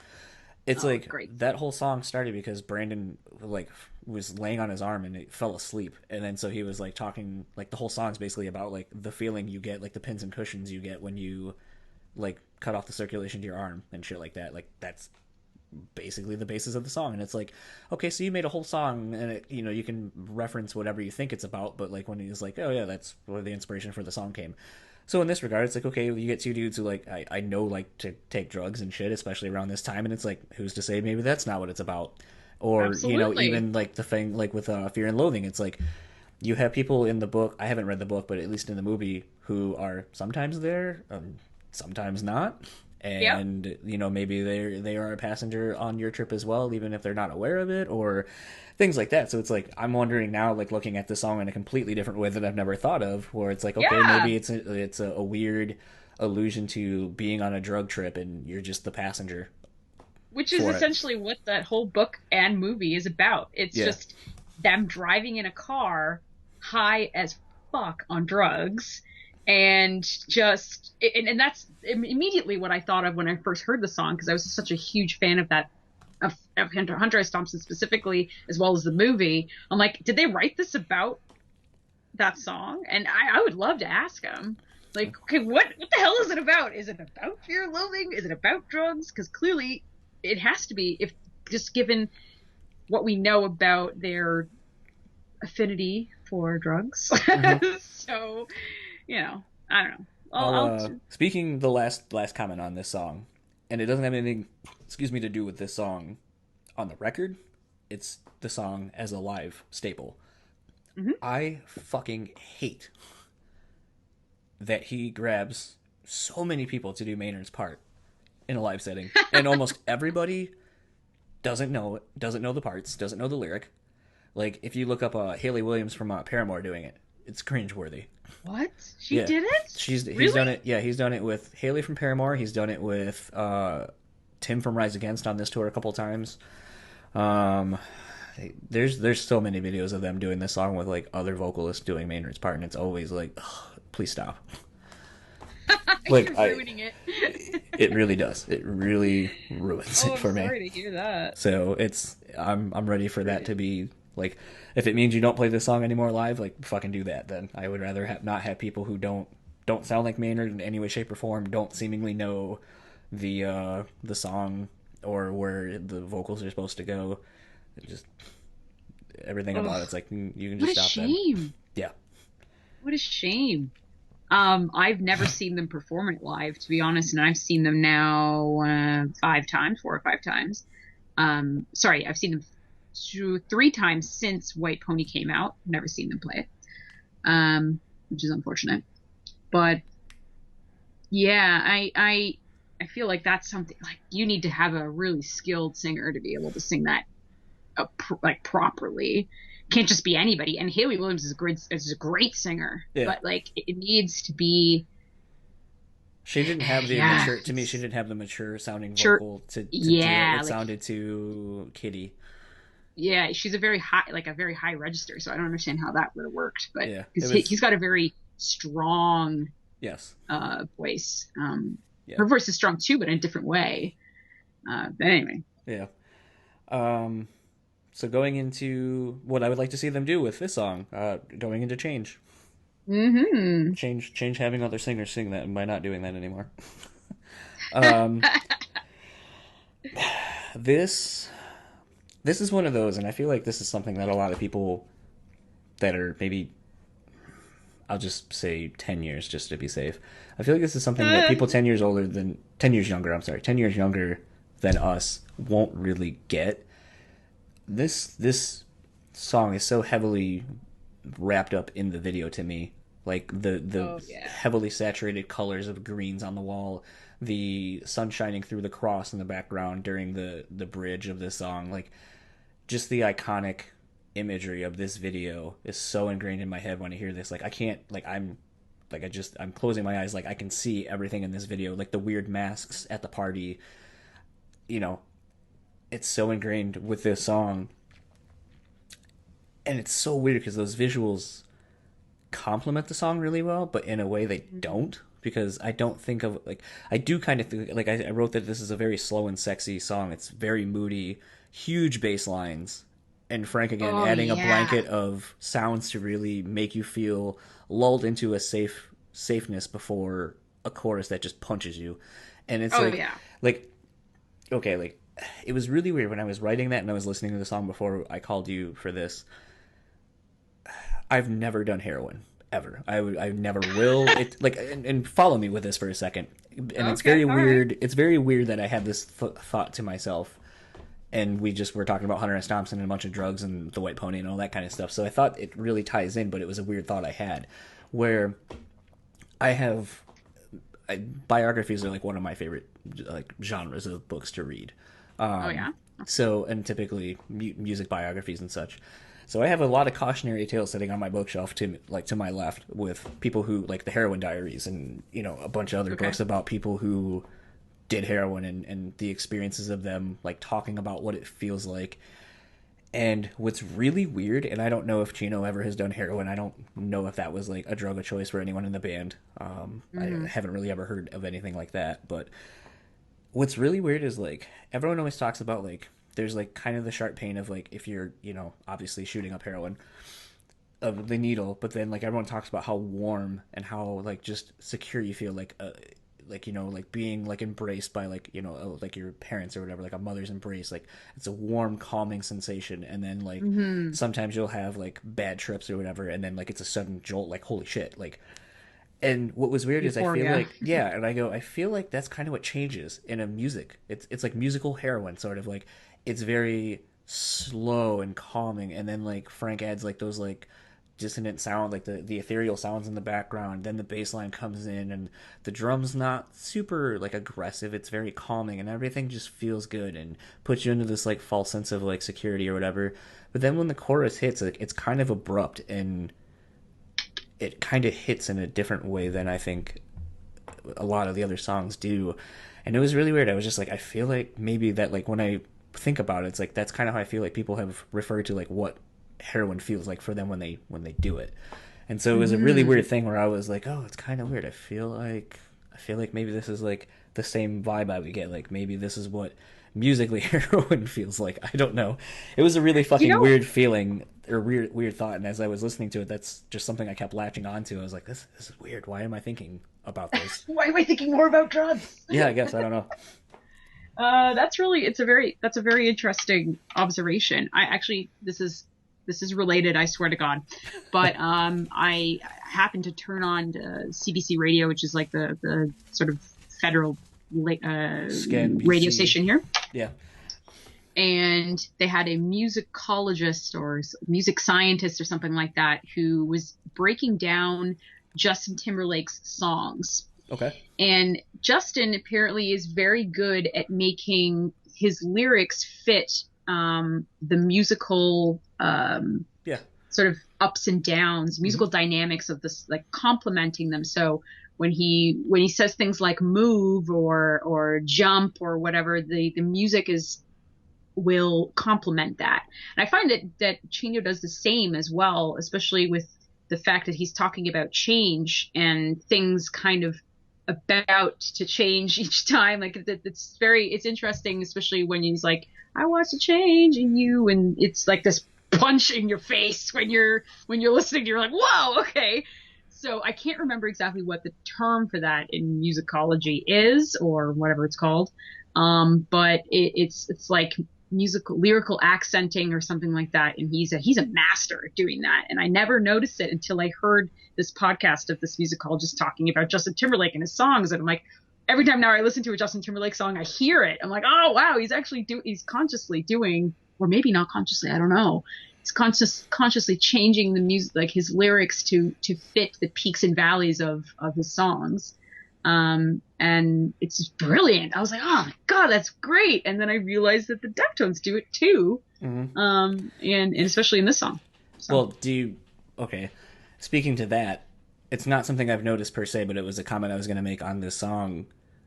But have you noticed that any of the songs that Chino does that vocal style on are the ones that he is playing guitar on? So he's kind of mimicking what, like, if you really watch, his vocals mimic, like, his strumming patterns a lot. So, like, think of, like, Knife Party. Like, it's just really, like, kind of writes his lyrics for it. So, like, like, it follows his strumming pattern. Yeah. And if you think of, like, Change, he kind of does it, too. Yeah. Like, it's kind of like a stutter, like, like, so there's kind of your vocal pattern, sort of. Like, I wonder how much of that is because, like I've been trying to relearn how to play drums, like, and I was never very good to begin with, but I have a drum kit now, so fuck it, why not? But I realized, like, my right hand, if I'm hitting, like, a cymbal or something, kind of sometimes will match up with my kick drum, like, my kick foot. And so sometimes I think singers who are also guitar players sometimes do the same thing, like, they'll match their singing to their strumming patterns, and I don't know if people are aware of that. Or if it's just one of those things, like, that's what you're keeping your pace with, because, like, you got to keep time. So it's easy to just, like, kind of dumbs it down a little bit to be like, okay, I can strum and sing this because it all is natural progressions, kind of. Yeah, I mean, it very, very well could be as a result of him having to, concentrate on playing guitar and singing at the same time. I always, whenever watching him playing guitar, he looks so uncomfortable. Like, it doesn't look natural for him. It looks like he's, like, really trying hard to make sure that he does everything correctly. And I'm like, oh, I feel bad for him. I'm like, because sometimes as a guitar player, just watching him do it, you're like, oh God, like, don't play if it makes you so anxious. But I think he's kind of, I say suffers in a very earnest way. It's not like super like I don't mean it to be like, oh, it's because he like feels like he has to stand still. But like Rod Stewart, I'm a pretty big Rod Stewart fan from my mom and my dad loving him. Okay. And I remember watching the MTV Unplugged of Rod Stewart, and it's a great Unplugged. But the thing is if you've ever seen him live, he likes to run around. He is a front man in every sense of the word. Like, running all over the stage, getting everyone hyped up, interacting with his band. And when he was on the Unplugged, like, there's even a thing where he was like, I don't know what to do. Like, I'm not used to sitting here. And, like, to the point where, like, half the show, he's, like, on the edge of his seat moving around. And, like, you can tell, like, he doesn't sit still very well. He's very much like me. I fucking hate sitting still. And I feel like the thing with Chino is, like, because on, like, Swerve City and stuff like that, when you go see him live, when he doesn't need to be on the microphone all the time, he's fucking running around with that guitar like, jamming out. And it's, like, I think that's the problem. He wants to run around. And, like, when you're playing a song like this, like, you have to sit there, and you have like it requires you to be in the Total space concentration mode. yeah, and it's like I feel like it's not necessarily that it's awkward. I feel like he just wants to fucking move, and it's like no, I totally get it's it. possible, yeah. So I think that's you're just seeing more of like a restraint on his part, where it's like I just want to go fucking nuts and like the the hyperactive nature of himself. Yeah, I would say he's probably a pretty hyperactive guy. But the times that I've met him, he's been very, very docile and not like that at all. So I was like, okay, this is so weird. I don't know what to think. But I always just felt that I mean, it could very well be that he doesn't like to be constrained and be like standing in one place all the time. But to me, it just looked like he was really concentrating and making sure that everything was sort of going in the right way, and progressing at the right, changing at the right time and blah, blah, blah, blah, which I can totally empathize with. Singing and playing guitar does take a certain, I mean, it's not easy. It's, especially if you're playing something that maybe is a little bit more technical or off time or whatnot, it can be a little bit intimidating. So that's why I was kind of putting my own experience on him maybe to some degree, but like, I don't know, who knows? But I mean, he's good at it. He's a front man 110%. Yeah. So yeah. It is interesting though to see the only other band I can think of that, and I know this is like a weird parallel too between this band to Deftones, but it's been interesting to see the evolution of Chino being a guitar player on record and in a live setting. And the only band I can think of that's really done that, where you weren't really aware that the singer could play guitar, and then like when you see him live and he has to start playing guitar a lot more on a lot of the new material since he helps write shit, is Aaron Lewis of Stained. Like I remember for a while, like it was always just Mike, their guitar player, doing stuff, and then like around Break the Cycle, he came out and did acoustic stuff on some of the songs, and then when they did 14 Chapters of Grey, there was a lot more stuff that required two guitars, and so there were a lot of songs, like you're starting to see Aaron play a lot more guitar, to when I saw him on the last album cycle they did for their self-titled record, I would say 80% of the show, Aaron had a guitar and was playing. Mm-hmm. So it's interesting to, and even now to the point where like when Aaron's playing his country stuff, like he's playing guitar every single song. So it's interesting to have seen this person who you don't think of as a guitar player at all to now being like, I pretty much always see him playing the guitar when he's playing live. And it's like now when you see Deftones, I would say it's a good like half and half, but I definitely think like this was the beginning of Chino coming, like, I made the comment on Around or Adrenaline, one of the last songs on that record. I was like, I feel like this is a song that Chino would have brought in and been like, hey, I wrote this. We just didn't know he played guitar, so we didn't know. Then there's other songs on Around the Fur where I'm like, I feel like Chino and Steph would have collabed on this, and but it could have been handled with one guitar as opposed to needing two. Whereas now with Steph having 7-string, and I think at this point between playing in C when they're in 6-string, and I know Chino plays in C, that at this point you're seeing the dynamic of like Steph using the 7 strings, really adding like another like deeper sound like to the guitar, like just the more crunch tone that he's got, and playing a lot of like big chords, whereas Chino's now adding like the little nuances and the flavor to each song. Right. So I think like this is a great song that like really, really, really shows where their band's gonna start going. Yes. Like I said, there's been that one song like I just alluded to on the last couple of chats we had. There's a song that kind of shows where the band's going. I think the latter half of this record, and specifically this song, between Korea and this song, I really think you start seeing like where the Deftones were gonna go. And that's why I always think it's funny when people get pissed about a record. They're like, where the fuck did this come from? Like, because I remember people being genuinely upset that like it didn't sound like Around the Fur. But then it's like there were traces of what this was going to be on Around the Fur, just like there were traces of what Around the Fur was going to be on Adrenaline. If you really pay attention, there's always something that shows where the band's going. And people just always seem to be so caught off guard, like, where the fuck did this come from? And it's like, it was there all along. Were you even listening? they left the breadcrumbs. You just didn't pay attention. Yeah, exactly. Oh, yeah. I mean, every time I hear this song, I do think of Queen of the Damned. Yes. Remember that movie? Yep. Oh, with Leah. Best soundtrack ever. Yeah, and she's I think it comes on when she's in this bathtub Yep. naked or something Yeah. like that. She's She's got getting this into the bathtub and drops that the like robe or whatever, and then it segues yeah, into something else I'm blanking on. it's so perfect. I'm like, of course, this is exactly what the song is written for.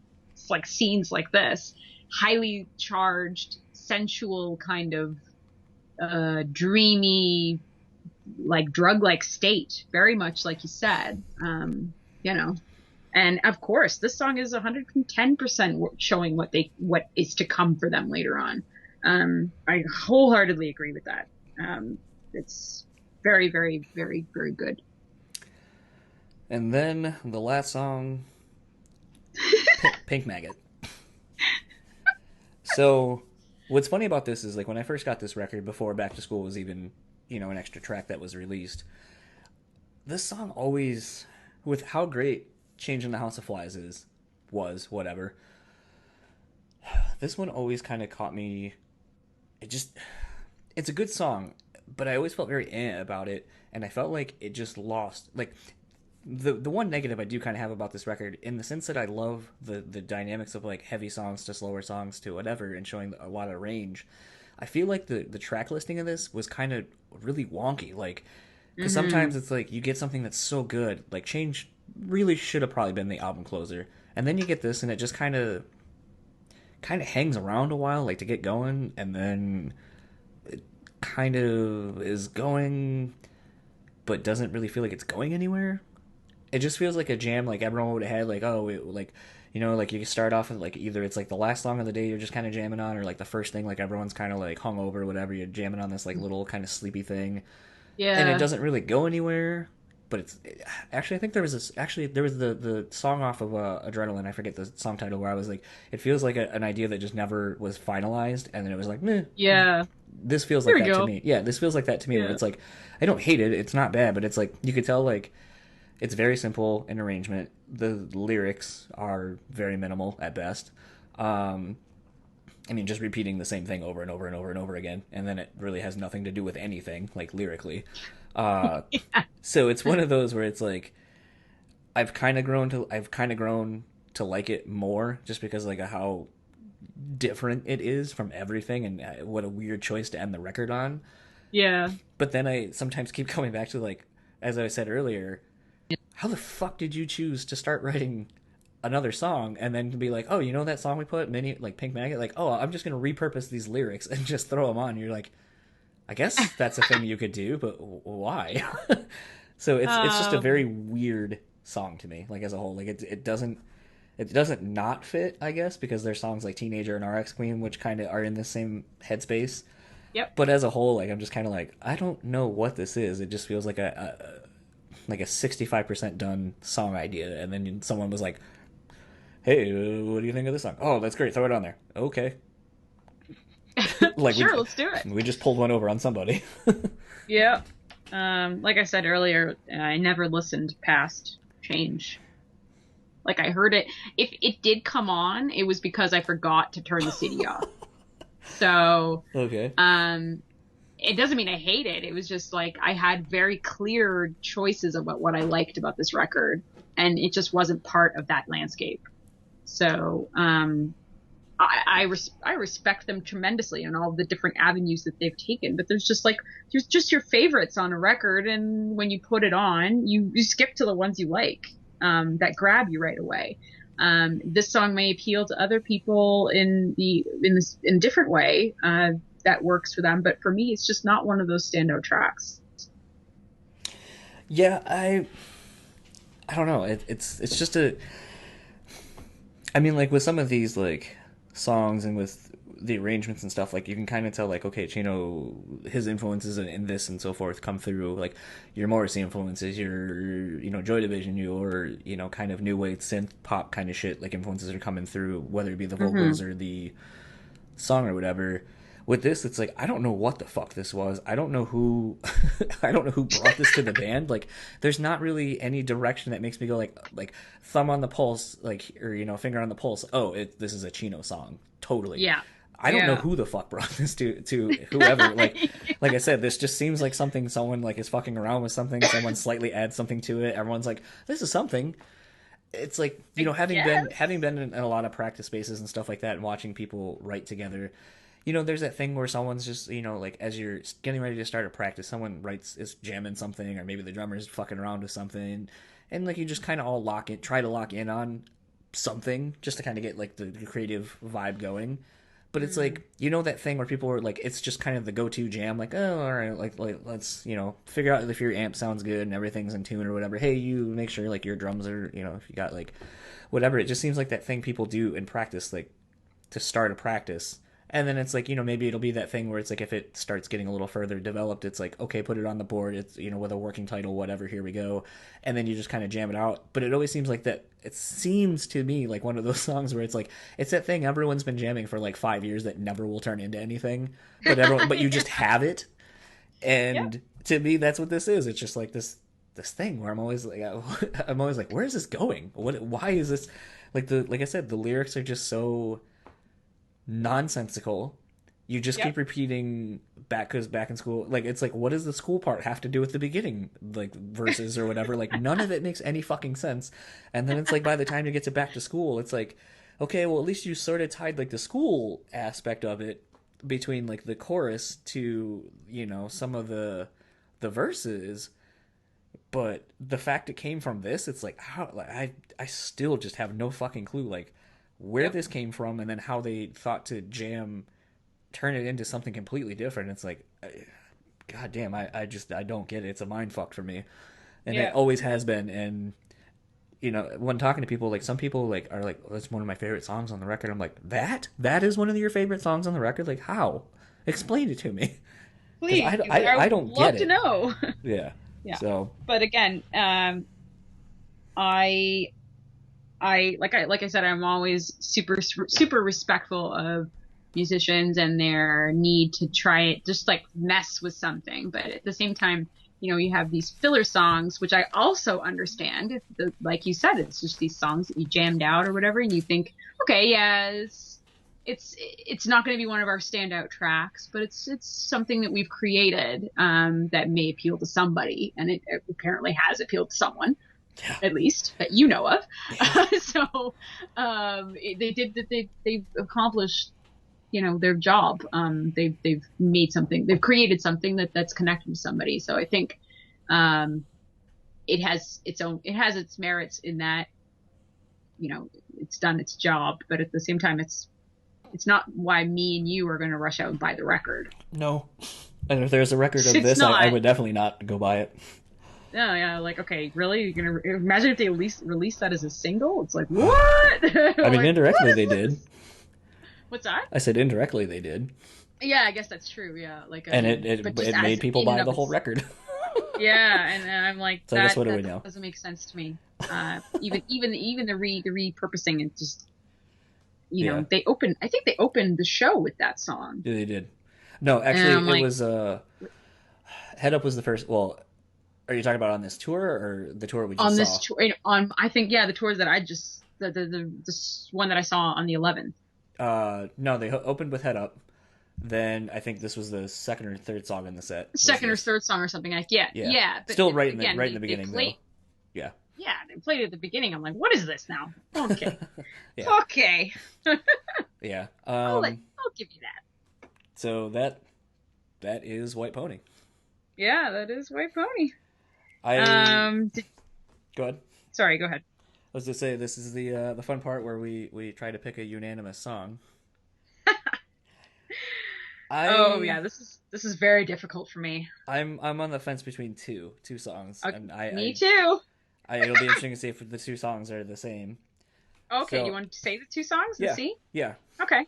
So what are your two? My two are Digital Bath and Passenger. Oh man, totally different songs. Mine is mine's Korea and Korean Change. Oh, Korean Change. Interesting. Korea is probably like. See, I'm always torn because it's like Korea still gives me hype to this day. Like you throw it on, like I feel like I could demolish like a house if I just ran through it listening to that song. Like when I would go work out, like I remember, like I said, I was sophomore, grade 10 when this came out, and I was heavily like running track and playing football, and so like a skinny ass little kid, but like I still would like go hit the weight room all the time.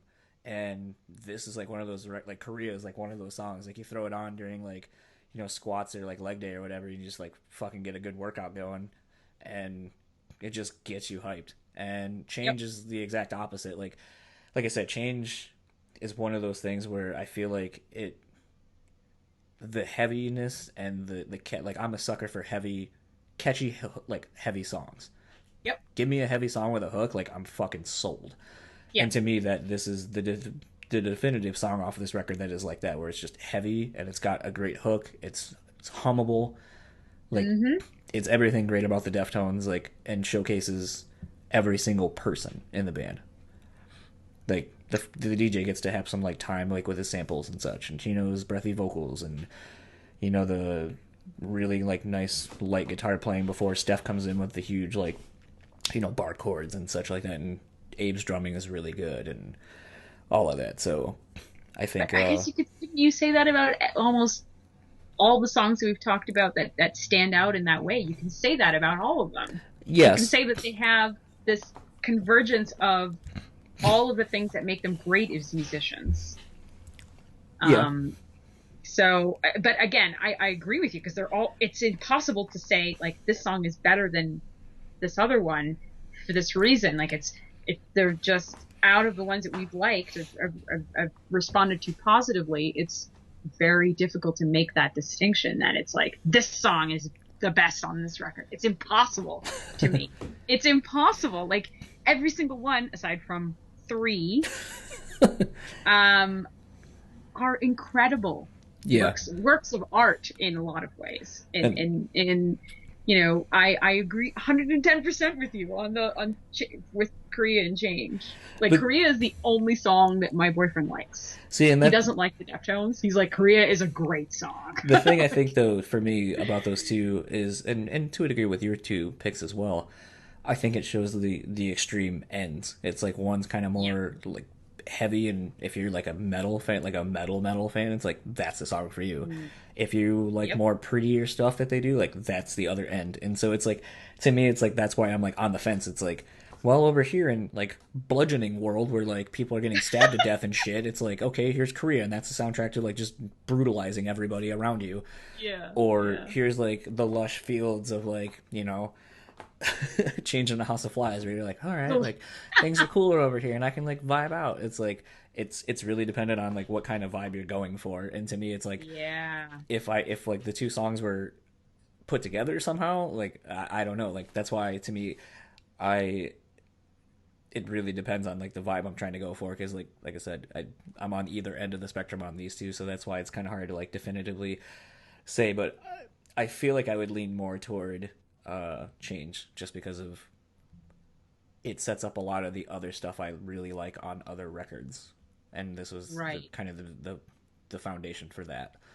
So I think if I have to pick personally, it's Change Okay. for that reason. For that reason. Yeah.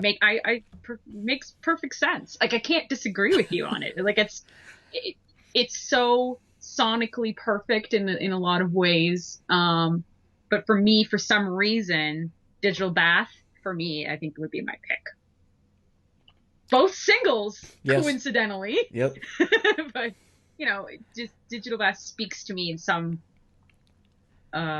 primal level. I'm not sure exactly what that is, but it just does in terms of musicianship and the atmosphere. But both of them, like both Change and Digital Bath, have this incredible dark atmosphere, which, oh God, you can't teach that shit. You can't. It's magic. Yeah. But yeah, Digital Bath is my pick. Well, If I had guess to pick between the two. I guess I'll have to figure out which one, if I want to trump you and just throw the change on at the end, or if I want to. You can do. I mean, it's your show, buddy. You can do it. I know. I'll figure it out. I'll kind of sit with it for a few days, and once I get kind of through the editing thing of listening to this conversation like 20 times, I'll figure out if one of us, if we like both lean more heavily like in talking about the song specifically. But I don't know. Because I'm torn, like I said. Yeah. You should put a poll up to your followers. See what they think. No one really comments on any of the shit I post, but I noticed, like, because I saw you posted about this at, like, the chat happening in the last episode, and it's already, Yep. like, causing, like, I think last time I looked at it was already at, like, 10 or 11, like, comments and shit within the last, like, hour and a half or so. So it's one of those, it's like, okay, maybe it'd be better, a better thing for you to pros and be like, okay, like, we're on the fence about this. And see what people think. I'm actually pleasantly surprised no one's really gotten on us for kind of shitting on certain songs, because, like, especially at the Adrenaline chat, I figured a bunch of people would be like, you guys are wrong. No, I love it. I love having these conversations with people, but I think that I have a fairly homogenous reception, in the sense that everyone feels pretty much the same. And that's not to shit on them on the Deftones. It's just like, that's just the people that have grown up with them, quote unquote, from their inception to now. That's just how we perceive them now. It's so much different than someone that like first heard Koino Yokan as the first record that they've ever heard, and then you're going back, they're like, what is this? Like, I feel so privileged to be able to have been with them almost from the beginning. To see how wonderfully they've blossomed into just an incredible through and through. What's been interesting too, and we haven't really talked too much about it other than on the first record for the sonic dynamics being so shitty, is really, like, giving major props to Terry Date along the process. Like, this record sounds huge, and I mean, I credit a lot of it to them adding Frank into the songwriting and allowing him to add more texture to the songs. But I think, like, we keep talking about the tone and the drum tones and everything going on, and without Terry Date helping facilitate that, maybe this album does, like, in the hands of somebody else, maybe this album doesn't sound like this. Because, like, we've even, like, mentioned, like, the drum tones on, like from something from Digital Bath to Career or whatever. It seems like they were not just stock, like, oh, here's your drum tones, here's your guitar tones, like, whatever, we figured it out, like, we're just gonna copy and paste them into every song. Like, everything kind of has its own vibe and own sound, and I kind of dig that. And I don't know how much of that is Terry Date or the mixer. I don't know who mixed this record off the top of my head, but I think it's one of those that Terry Date should kind of get a good pat on the back. But the funny thing is after this record, he didn't work with them anymore. Yeah, I wonder what happened there. Could be some hot goss going on there. I've heard stories. I'll talk about it on the next record. You've heard some stories? Well, I've read some stories. Just like I said, between being one of those, like, back when magazines were the thing, I would fucking go to Barnes & Noble and just read everything I could for free. Yep. Hey, I didn't know they won a Grammy for Elite. Huh. I knew they were nominated. I thought they lost to... This came out in 2000. I forgot who. I thought they lost to, like, Slipknot or somebody else. Yeah, 2000 was a... Huh, didn't know they won either. Crazy. Hold on. It doesn't say who mixed it, but I like, even just the transition between the verse and the chorus on Change is such a slap in the face, that it's so seamless that I'm envious of, because I don't really know much about the production side like you, but I've been through the process, but I don't understand how it could just it opens up into this amazing sonic slap in the face. Yeah, just as an aside, Terry Date did mix it as well. Did he? Okay. I thought he had mixed and produced most of the Deftones records he did. Now, the fun part will be once we get to Diamond Eyes, because one of my newer favorite producers actually did that record. And he was involved with Sound City, so there will be a lot of fun shit to talk about with production on that when we get there. Awesome. But like I said, this will be fun, because now this is the transition from you seeing the band and having live stories to tell, and then starting with this next record, that's where I will take over and be able to talk about, like, the tours I saw them on these record tours and things that happened and so forth.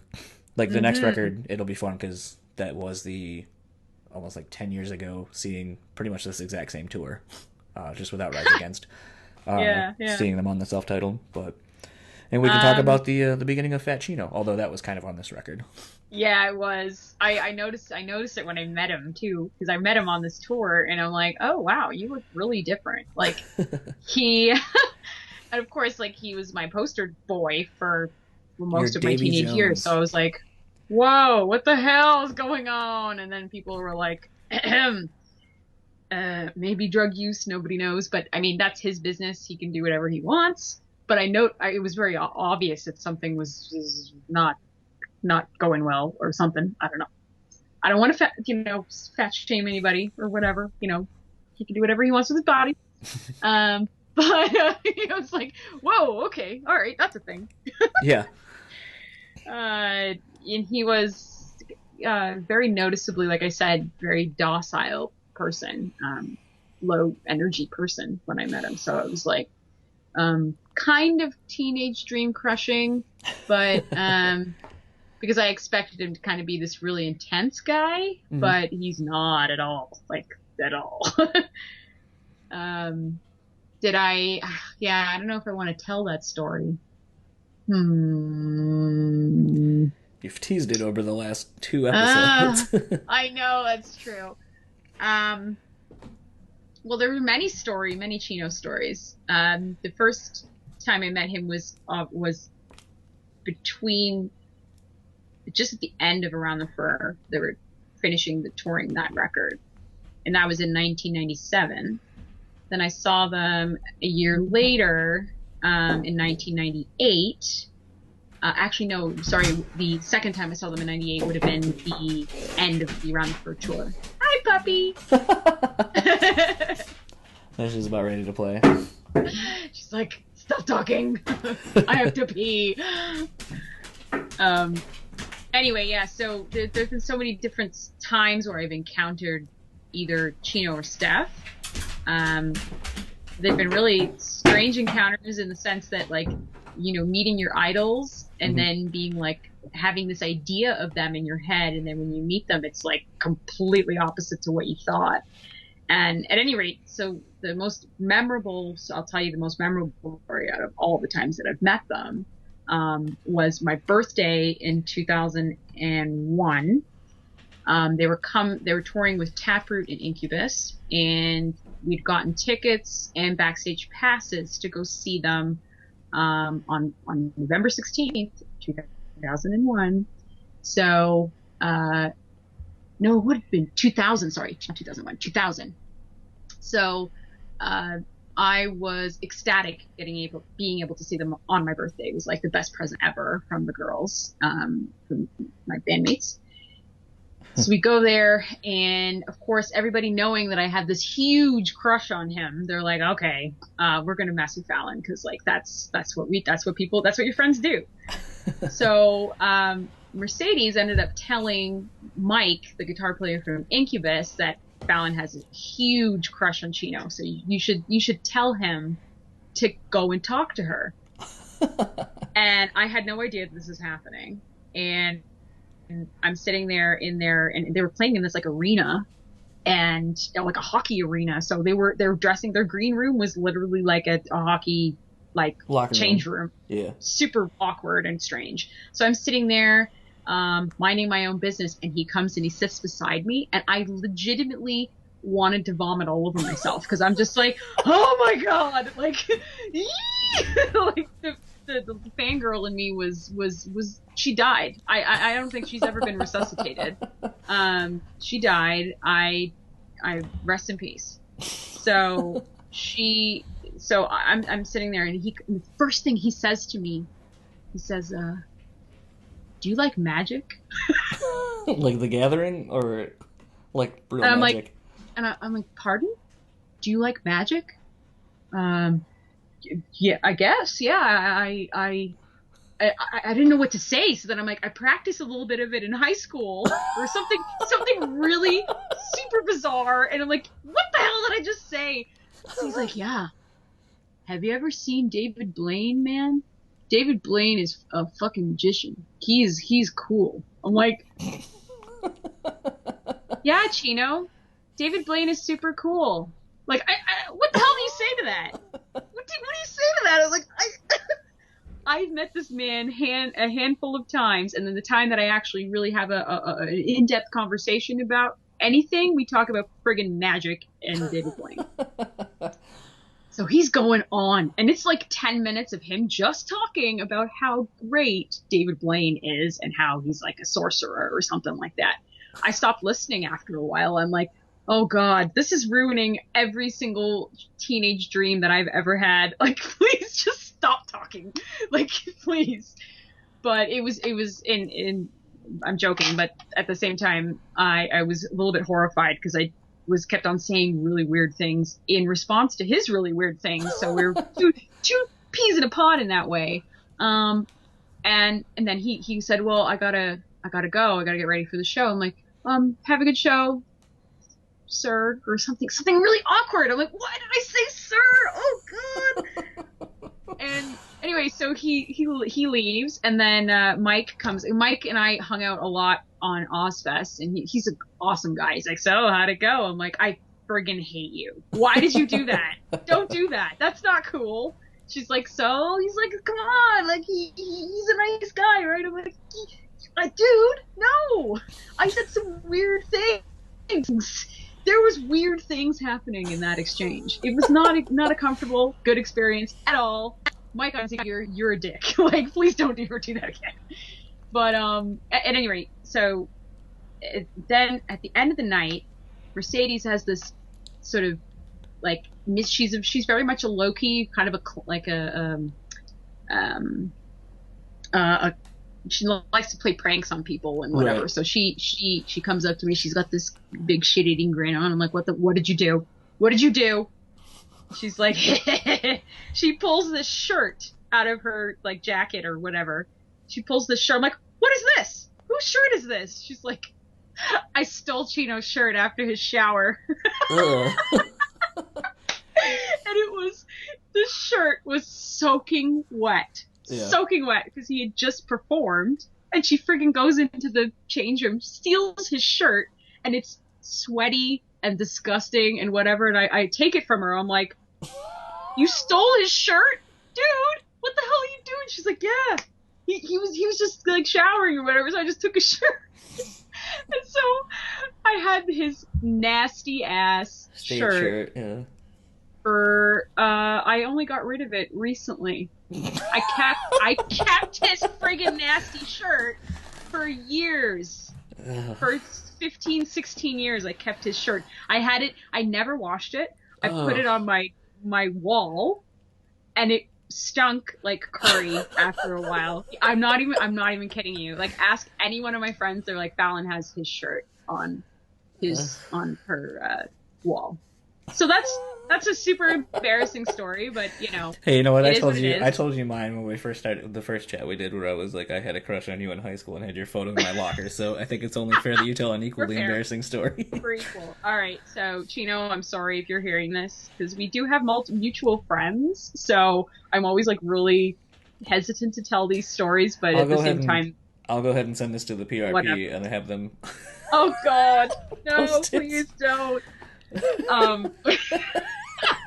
Yeah, how great would that be? You just like wake up and then the PRP tags you on like Twitter and shit, and it's just like former Kitty member admits to stealing former Kitty members admit to stealing Chino's stage shirt and keeping it on their wall. I was like, I honestly was not my idea, but at the same time, I was like so grateful that Mercedes did it, because I'm like, I hate you, but thank you very much. I was like, It's like my little like souvenir from meeting him and having this extremely awkward and strange exchange with like one of my idols. Like, it's oh my God, how weird is that? Well, in the event that I ever get Mercedes on, I will start with that. I'll be like, so tell me about this time you stole Chino's shirts. Her face. As soon as she looked at me, I knew she had done something. I'm like, what did you do? What did you? Right. And I thought she was like maybe invited him or something, maybe like, you know, so that it could be doubly awkward that night. But no, she delivered. That girl, she delivered. Well, I guess that's as good as any to end this episode. Yep. Sufficiently embarrassed now, but everybody, you're welcome. Well, that's been our chat about the Deftones' White Pony. And we will get back together next month. And Next month, yeah. Talk about the self-titled record. Yep, sounds good. Awesome. Well, thank you for your time, and we'll chat next month. Thank you for your time, and we'll see you soon. So that was my chat with Fallon Bowman, where we just dissected White Pony by the Deftones. Let us know what your thoughts and feelings are on this record, or even the last handful of records that we've dissected between Around the Fur and Adrenaline. Next, we will be doing the self-titled record, which usually doesn't get a lot of love in a lot of the social circles that I run in of Deftones fans. And I think I'm probably going to be alone on a lot of my thoughts and opinions on this, as you have heard that Fallon's not really super familiar with this record, and kind of going forward wasn't really familiar with a lot of the newer albums that the band has put out. So I think it'll be more interesting to see what the opinions are, and I think we're going to have more varied opinions, because I very much was super into the Deftones pretty much from this point forward, and saw the band quite a bit on these last few tours over the last handful of albums. So I think you're going to find that I'll probably have a lot more positive things to say about these next couple of albums that we go through, but really looking forward to doing that. I think we're going to be doing that in the next couple of days as of when I'm recording this outro. Going to kind of wrap everything up pretty quickly, because this is a long chat as it is. Socials, you can follow Fallon on Fallon Bowman pretty much everywhere. YouTube channel of hers is at Fallon Bowman TV. If you would like to follow me and comment on any of the Deftones stuff that we've covered, or just anything in general, you can do such at John's Untitled Podcast on Facebook and Instagram. That's John's Jon, no apostrophe. There would be an apostrophe, but just JONS. And on Facebook and Instagram, and then on Twitter it's John's Untitled Pod, and YouTube channel is John's Untitled Podcast. You can see videos and or just episodes that I've been posting up there. And the last one would be, if you want to email me, johnsuntitledpod@gmail.com. If you want to hit either of us up and let us know what you think about our Deftones chats, I'm sure we would greatly appreciate having someone else chime in and give their own 2 cents. Without further ado, going to end this episode as we always do with a song. And even though we didn't necessarily agree to a unanimous song of the album, I'm going to go ahead and play it out to Change in the House of Flies, just because we both kind of talked a lot about it specifically, and kind of looking back at the record as a whole. And Fallon, kind of had said that it was pretty much where she always ends the album, so felt appropriate to end the episode with that song. So without further ado, this is Deftones, Change in the House of Flies. Talk to you next week.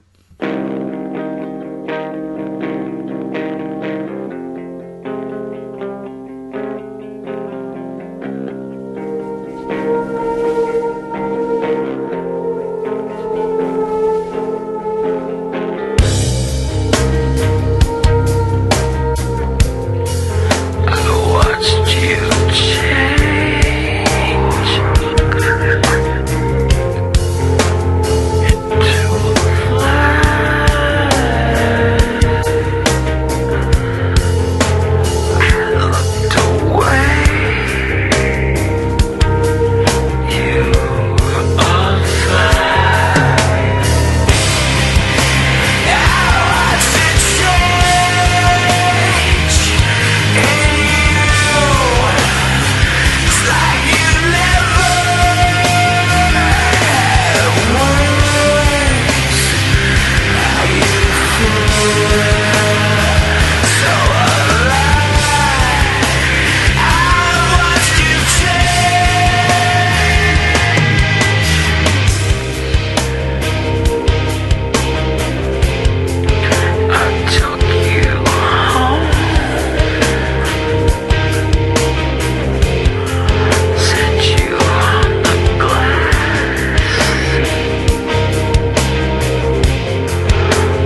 Yeah.